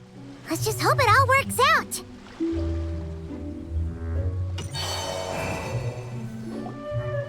Citlali sure drank a lot last night, huh? Wonder if she's even awake. Good morning. Columbina! Oh, you sure know how to make an entrance. What are you doing here? We just finished filming a last-minute scene, so I came up to get some fresh air. The others are still down below discussing what the final scene should be. You mean, how it should end? Yes, they're torn between whether the heroine should reunite with her old friend or not. Because the whole point is that she came to her friend's homeland to search for her, right? Oh, Paimon almost forgot the plot! Yes. Director Farina and Miss Chiori think a tragic ending where the two never meet would be more poignant. But Director Xavier thinks having the two reunite would make for a more touching and heartwarming ending. Me? I'm not sure. On a personal level, of course I want to see her again. Of course I want to experience that moment where we reunite. Even if it's just for the cameras. But that means an actor would have to take her place. And that makes me feel... Oh. Huh? Yeah, don't look so worried. Making a film is supposed to be fun. Besides, it's all gonna work out. You can trust Paimon on that. Work out? How? Well, you know. Yep, exactly. Okay, I trust you. I'll just focus on having fun for now. Well, well, look who we have here. Traveler and Paimon. Oh, the lighting specialist and clapper loader that never were. Yeah. We kinda went AWOL, didn't we? Sorry about that. Seriously, don't worry about it. Everything's going smoothly on our end, so just do what you need to do.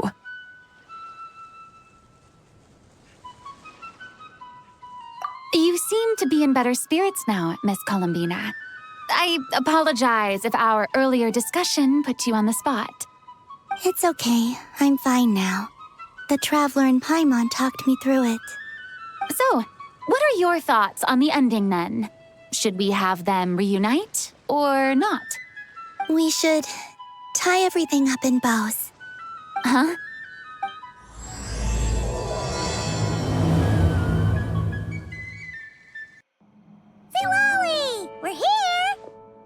Oh, right on time.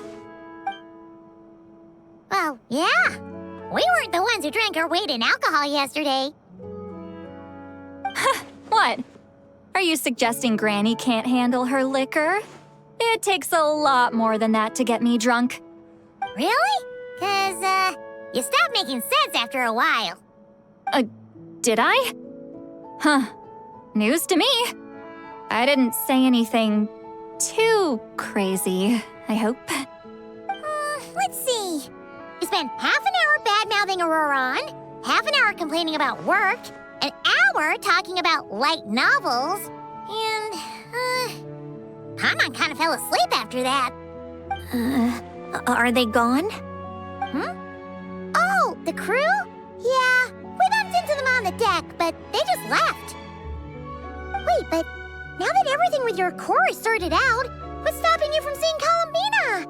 She misses you a lot. I just want to deal with this mess first.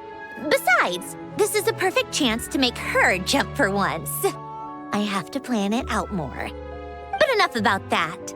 Were you able to pinpoint the location of our target? Of course. When Granny Eatsley promises something, she delivers. Great, let's see. The Morte region. Wait, this is the Tower of Gestalt. The place the souls were severed. Is that the source of the resentment? Or is it the Narzissen-Kreuz Ordo in general? Let me come with. This thing's movement isn't fixed. If it's not at this location when we get there, I can use a ritual to summon it. You've already gone to more than enough trouble. I don't mind. These old bones have nothing better to do anyway. Summoning a spirit isn't going to do me in. Besides, if I don't go, they'll just have more inside jokes I can't join in on. All right, then. I appreciate it. There's no time to lose. Let's head out!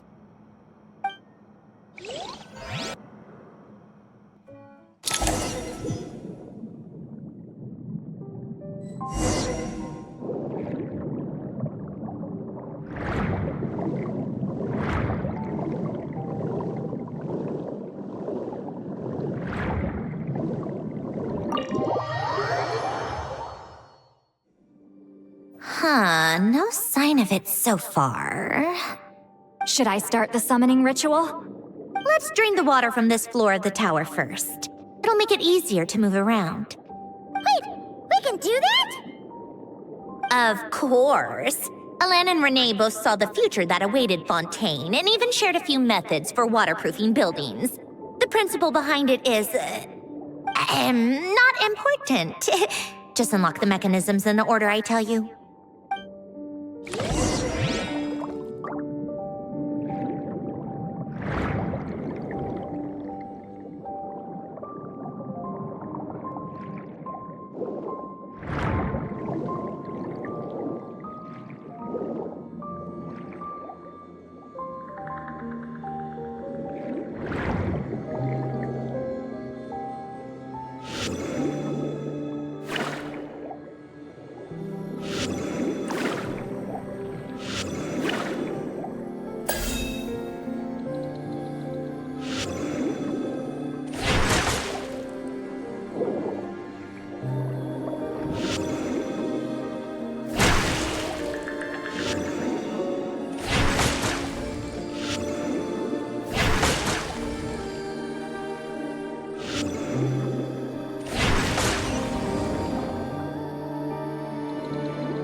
Ready? Yeah, when this thing appears, I'll try talking to the souls inside. But more than likely, they've already been driven to madness. If communication fails, we'll have a battle on our hands. In that case, Paimon better find a hiding spot.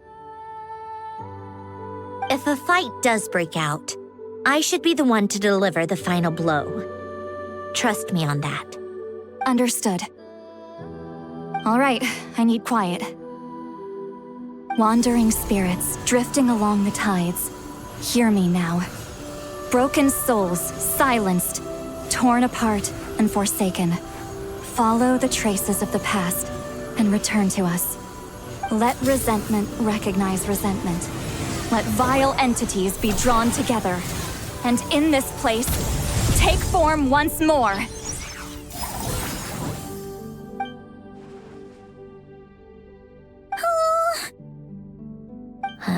What now? Is that it? This is exactly why I deal in math, not magic. How are we supposed to know what stage the spell is at? It's like there's no logic to speak of. Mechanical science is so much easier to... Watch out! Hey, you! Or whoever's inside of you. I need you to listen to me. I'm a descendant of Fontaine's Lord Artificer, Hélène Guillotin. I can make you whole again and return you to the ley lines. You just need to work with me here. Sandrone! Looks like talking this out is off the table. All right, plan B. Time to blow off some steam.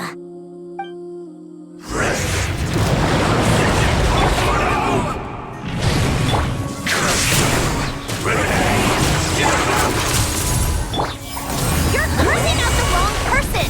I didn't even know them!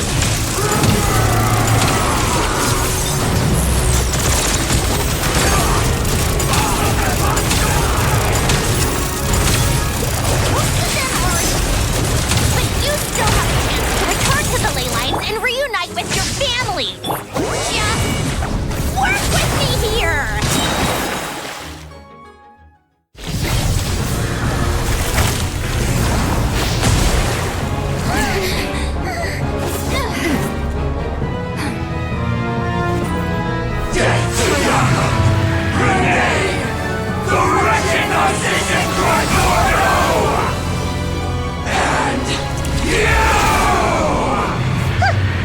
I told you I'm not like them.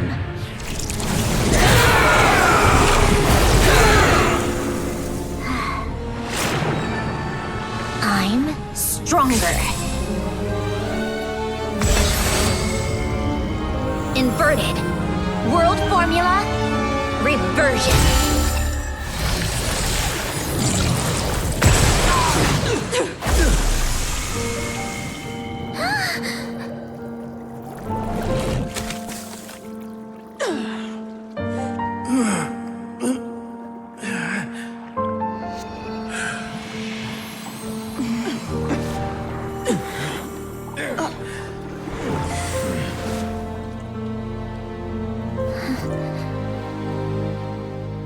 Be at peace among the tides. Lost souls.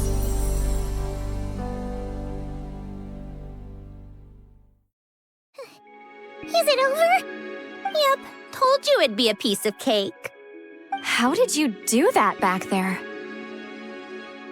That creature was nothing special. Add a bunch of souls with nowhere to go, a touch of malicious energy, a few impurities, and a whole lot of resentment, and that's what you get. All I did was separate the original souls from the rest of the filth, allowing them to be accepted by the current rules of the world. The principle behind the world formula is divergence. Starting from a point of origin, it deconstructs and reconstructs the possibilities of the world to find certain answers. So, it would follow that reverse calculating the world formula allows us to achieve convergence and restoration instead. Using a numerological array, I was able to do just that. It's similar to the concept of homological reduction in mathematics. I reduced them to the basic fundamental essence of their being without changing their underlying nature. That meant Never mind. Judging by all the blank stares, I'm guessing you don't actually care. I think I finally understand how Outlanders feel when I ramble on about shaman stuff. Point is, it was super impressive! You really are amazing, Sandrone! You're just realizing that now? Ahem. Enough about that. We should get going. I'll go reset the mechanisms inside the tower. See you back on land.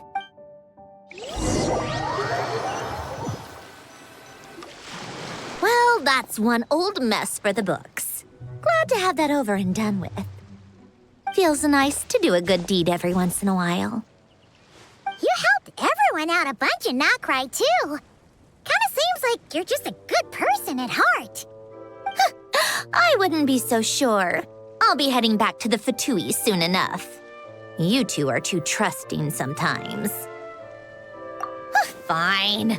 Just don't say I didn't warn you when it comes back to bite you. Well, where to next? Back to the ship? Yeah, your personal business, the Narcitzenkreuz thing, it's all resolved. That means you can see the people that need seeing now, right, Sandrone? Oh, everyone's gonna be so happy you're back! You wouldn't catch me dead admitting to this before, but... yeah, I really have missed everyone. Columbina's a special case, though. This time, I'm definitely getting her back for all her annoying antics over the years.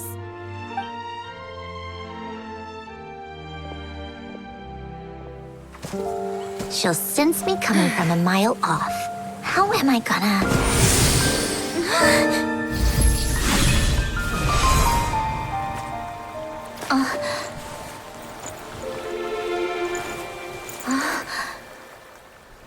Sandrone? Is it really you? You're back? You didn't tell me. You avoided me. Why?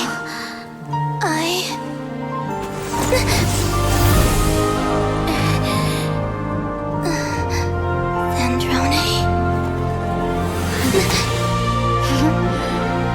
Now we're even. I missed you so much. That makes one of us, idiot.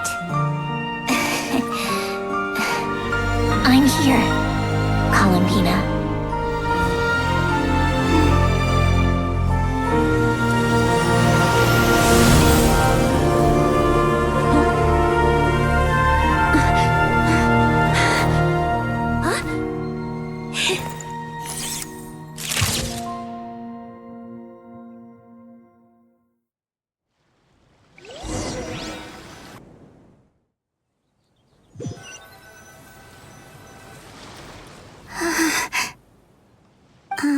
Sandrone. Don't ruin the moment. Or I'll start thinking about how you teleported me to a random location after I explicitly told you to stop doing that. And scene! Bravo! Bravo! We got it! This is exactly the ending I was hoping for. Huh? Where did you just go, Miss Columbina? You vanished! And then the next second you were back hugging this, new friend here. That was all on camera? Yeah. Well, the camera was already rolling and it happened so fast, so yeah. Hold on. This must be... Yep, my best friend. The one I was looking for. I never thought I'd actually get to see her again. I'm just so happy. Plus, the film got a happy ending too. It's all thanks to you, Sandrone. Sandrone? You couldn't stop being annoying for 1 second! Columbina!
As expected.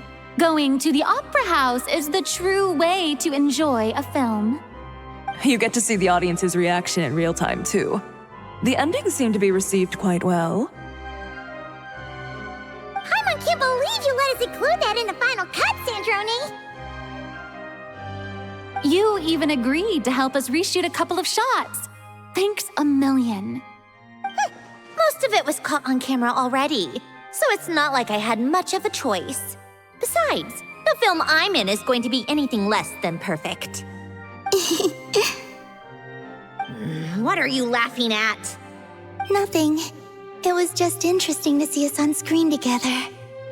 I'm glad this moment is going to be preserved forever. Just a pity we didn't take home the Farina Award this time around. Well, artistic films can rarely compete with commercial ones. You should have prepared yourself for this the minute you changed the script. True. Oh, did I hear someone mention the Farina Award? Come on, don't gloat. I won't. Our crew winning the Farina Award was a team effort after all. Costume design, script adaptation. Ooh, and the practical effects were so realistic. The flames and explosions even made me jump while we were filming. A lot of the effects were based on actual items the Special Patrol confiscated from criminals. Who knew they'd serve another purpose, right? But it turned out amazing! Really brought the thrilling scenes from the novel to life. Fontaine's film industry is seriously impressive. Which film did you vote for, Citlali? Isn't it obvious? Great Detective Hurlock, of course! That's the whole reason I'm here! You all should be proud, though. A lot of critics are saying really good things about your film, too. Longing and loss, searching for something even after it's gone. It's a film that makes you think about life and how important it is to explore those themes. Well, that is what the art of storytelling is for. Watching a film with friends is so much fun! There's so much to talk about! Ooh, let's throw a celebration later then! We're all old friends! Oh, we could find a place and chat to our heart's content! How about the Wingalette? That's perfect! Friends and family are more than welcome too. So if you want to bring people, don't be shy. You all can head over first and make yourselves at home. I'll bring over some refreshments in a bit. I just have one more stop to make first. Can I come? Fine. Not like you'd listen if I tried to stop you.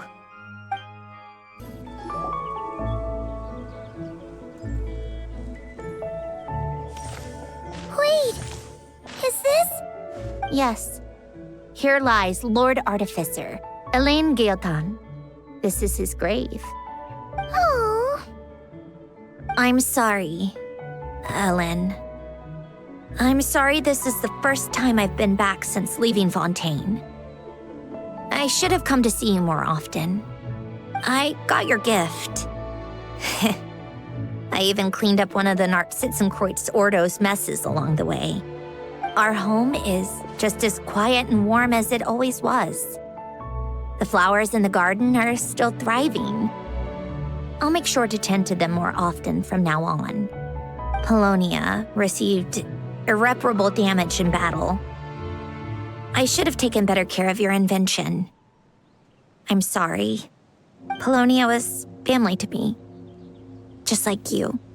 You always said I was a fast learner. But I'm not so sure. It took me far too long to learn the things that truly matter. I never said this to you back then, but thank you for creating me.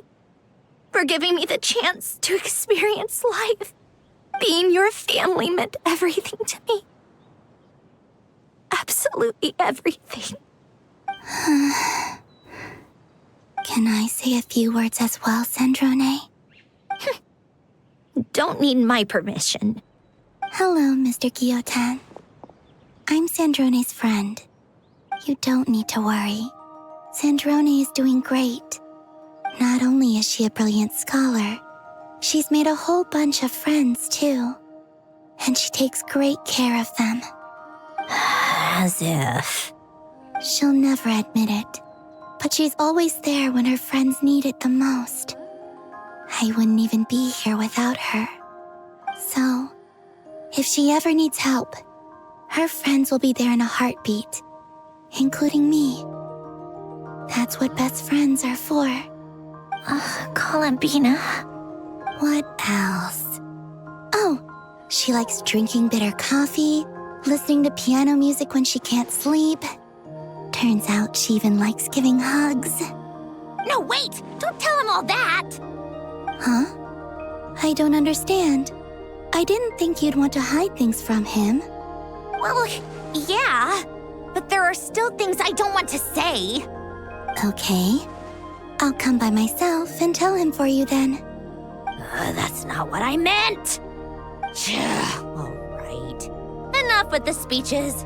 If no one has anything else to add, let's just leave it there. Should we say a few words too? Kinda seems like Columbina said it all. Oh, great idea!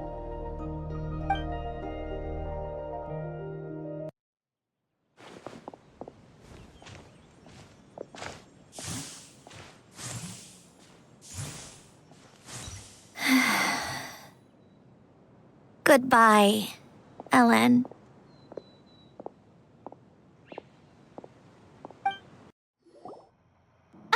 You made it! The party's already started. Oh, but, you didn't bring anyone else along? I thought you headed out to invite some friends. We did invite a friend, actually. She'll be here soon. She's even bringing some desserts to have over tea. You should join us later, Miss Farina. I do love a tea party. Then don't mind if I do.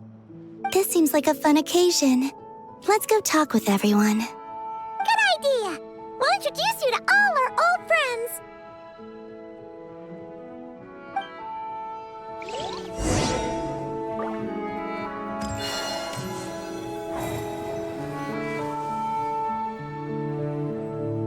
You made it. Sorry for starting the celebrations without you. No worries at all. We're just glad everyone's having such a great time. Oh, right. You've probably seen them around already, but let us introduce you for real. This is... Miss Columbina and Miss Guillotin, right? Oh, we saw the film you were in. It was so touching. Yep. This one started bawling her eyes out right next to me in the theater. I know. I didn't bring nearly enough tissues. Thanks. We saw your film, too. I memorized all your names. Oh, guess we can skip the introductions then. Our effects were pretty over the top, right? Some of the extras in the big scenes were actual members of the Spina di Rosula. So basically, your contribution was creating realistic-looking chaos. That wasn't the only realistic aspect.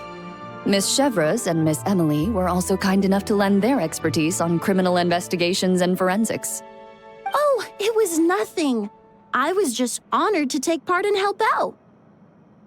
Wow! No wonder your film turned out so good. You basically had an expert in every field. Talk about a stacked crew.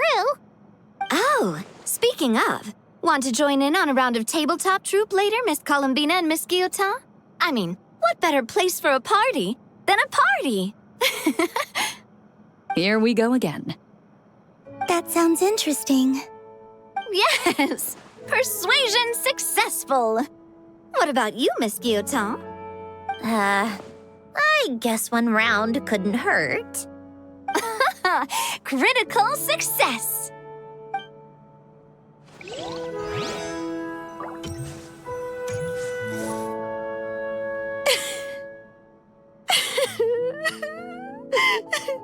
What a dream come true! For once, it all worked out! I can die without regrets. Let's not get too ahead of ourselves, Director Lapine Pauline. What was in that piece of cake you just handed her, Escoffier? Romaritime flowers eggs, flour, same as all the other pieces. What, you think I tampered with it? Playing a detective in real life now too, are we? Oh, it's so delicious. I'm so happy. My life has peaked. Miss Lapine Pauline, look who I brought! Master! Wait, what happened to your face? Why are you crying? Never mind my face. Here, let me introduce you. This is Miss Charlotte and Miss Escoffier. Things are sounding lively over here. Oh, look who it is! Perfect timing. I was so busy with the shoot, I feel like we barely got to talk. And the elusive Miss Guillotin. It's great to see you. Thank you so much for letting us use the boat free of charge. That was so generous of you. Oh, right. Introductions. This is Miss Charlotte and Miss Escoffier. That's kind of you, but I didn't really do anything. If you want to thank someone, it should be the Duke or the people who keep the boat in such good shape. Right. I'll head over in a bit and do just that. Miss Columbina? Yes? Could I interview you sometime?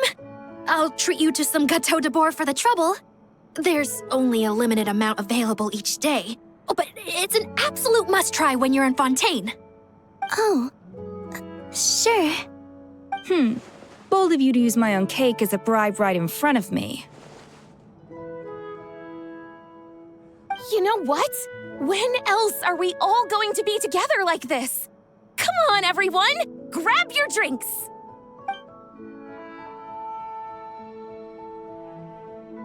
Are we going to toast? Yup! Come on! Sante!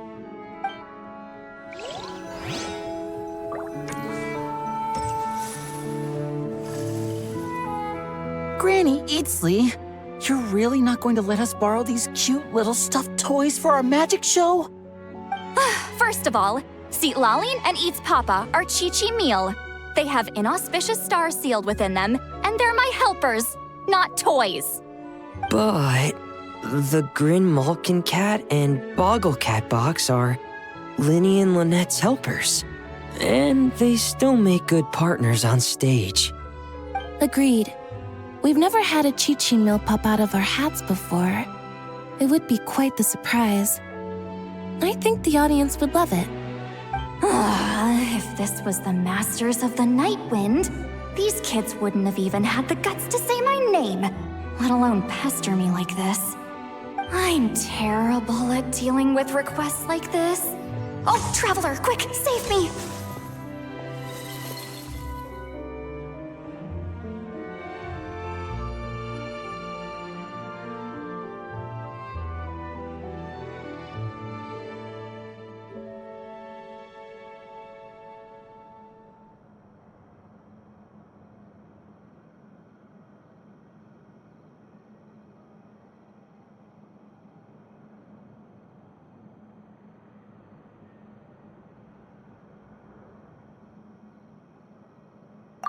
You think you're so funny. Lady Sandrone, Lady Columbina. Hello. Don't look at me like that. I don't have any mechanisms for you to break. Don't be fooled by my sister's demeanor, Lady Sandrone. She's just as delighted as the rest of us to have you back. Well, I suppose when I'm not so busy, I could find some time when Arlecchino is around and bring over a few gifts to the House of the Hearth. You're too kind, Lady Sandrone. I'm sure just your visit alone would make Father more than happy. I just need to borrow them for a bit. I'll pull them out of my hat, give them a quick hug, then give them straight back. When did hugging become a part of it? Oh, I could lend you Pear, so you have something to hug in the meantime. He gives really good hugs. I don't need something to hug in the meantime. The issue was never the hugs. How about this? You can have 2 VIP tickets right next to each other. Excellent view. Right next to each other?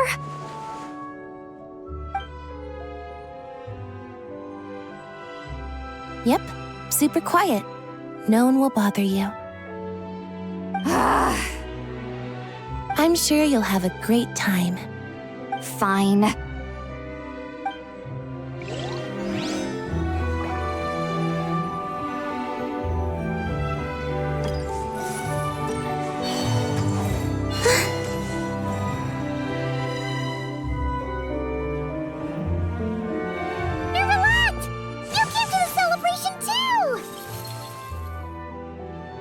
Yes. I can only hope my presence does not make anyone ill at ease. Who's this? All right! This is Nervalette, the Udex of Fontaine. And this is Columbina and Sandrone. Greetings. Hello. These two must be the Fatus and former Fatus related to the recent incident in Nodcry. I read about them in the diplomatic report. The Udex? Oh, the dragon that cries a lot.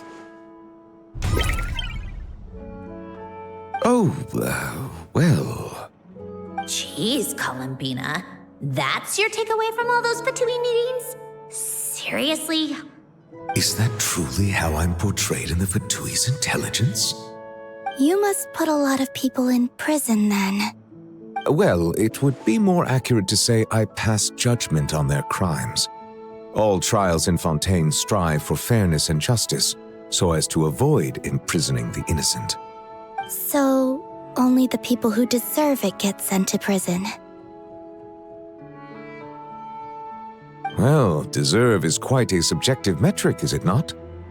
At the very least, I can promise that in every trial over which I preside, I make every effort to deliver a fair verdict.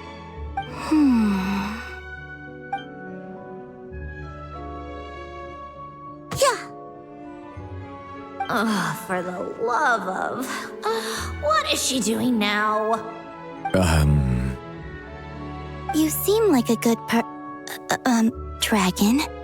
Not the kind that throws people in prison for no reason. I think we can get along just fine.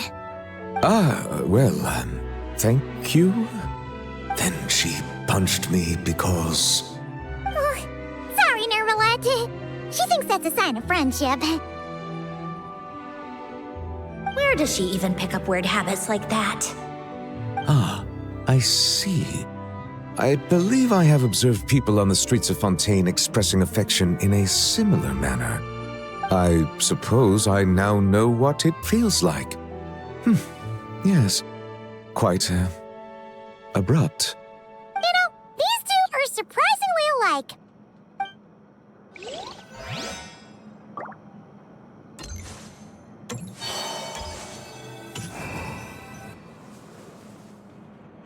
Wait a second! Mr. Baptiste and Veronique! You're here! Friends of yours? Veronique is the prop manager for Musketeer Pictures, and Mr. Baptiste is the author of The Two Musketeers. Yeah, former prop manager. Now we're just 2 criminals serving our time.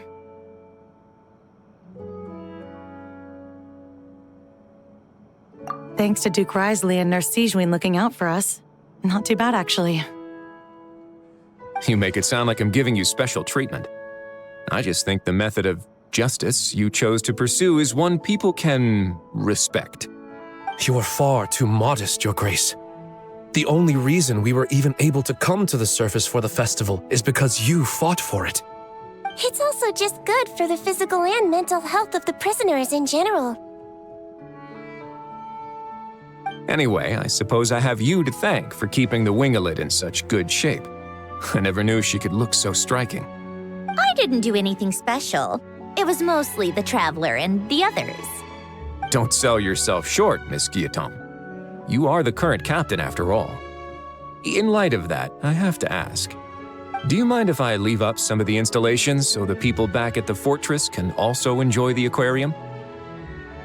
Huh? Like I said before, I just think it would be good for the inmates who clean and maintain the winglet to see their work put to good use. Besides, maintaining an aquarium is sure to be a lot more interesting than scrubbing rust off the walls and deck. Oh, of course I don't mind. I'm grateful you even want to keep it. Great. Then it's decided. That's amazing, Sandrone. We should go hang out at the Fortress of Meripede later then. You do know you just invited me to hang out in prison, don't you? Oh, looks like Arlecchino's here. Come on, Columbina. Let's go have ourselves a... Well, it's been quite some time since the three of us gathered to drink tea like this. Yes, but your tea is as good as ever, Sandrone. Of course it is. The pastries you brought aren't half bad either, Arlecchino. I'm glad to hear it. Are they to your liking, Miss Farina? If I remember correctly, this particular cake is your favorite. Yes, thank you. The tea and pastries are absolutely delicious. I can't believe I'm casually sipping tea with 3 harbingers. Or are some of them former harbingers? Who knows? Due to diplomatic reasons at the time, our last tea party was rather tense, wasn't it, Miss Farina? You have my apologies. But this is simply a casual gathering of close friends. So I do hope you can relax and enjoy yourself. Of course! I appreciate the hospitality, in both cases. Next time, let me be the one to treat all of you. I'm sure we'd all be delighted to have you join us more often. The same goes for you two. Of course we should do this again! We've all been through thick and thin together by this point. This is nice, Sandrone. It reminds me of the happy times back in Snezhnaya, when things were so lively. Yeah. To be honest, I never thought these gatherings would feel this lively ever again. Well, I think I speak for all of us when I say we're truly glad you're back, Sandrone. Me too. I've realized that holding on to what matters doesn't just mean protecting what you already have. By reaching out and striving for something new, you can gain much more than you think. No, that certainly doesn't sound like something the old you would say. Well, I'm only going to say it once, so don't get used to it. Who knows? Perhaps your tea parties will only get livelier from here on out. Once you return to the Fatui, we'll have more opportunities to keep in touch in any case. I want to spend more time together too, but I don't want to go back to the Fatui. Well, Notcry isn't too far from Snezhnograd. It shouldn't be hard to find a place where we can all get together. Oh, and then I can sing for you, or put on some of your favorite music, just like the old days. Speaking of music, I spotted a mechanical piano below deck. Is it yours, Miss Guillotin? Yes. Reclaimed, I suppose you could say. Why don't you play something for us? Huh? In front of all these people? Yes, why not? You play so well. Yeah, come on! Just a little, please? For the love of... Fine! One piece, and that's it.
Musketeer pictures!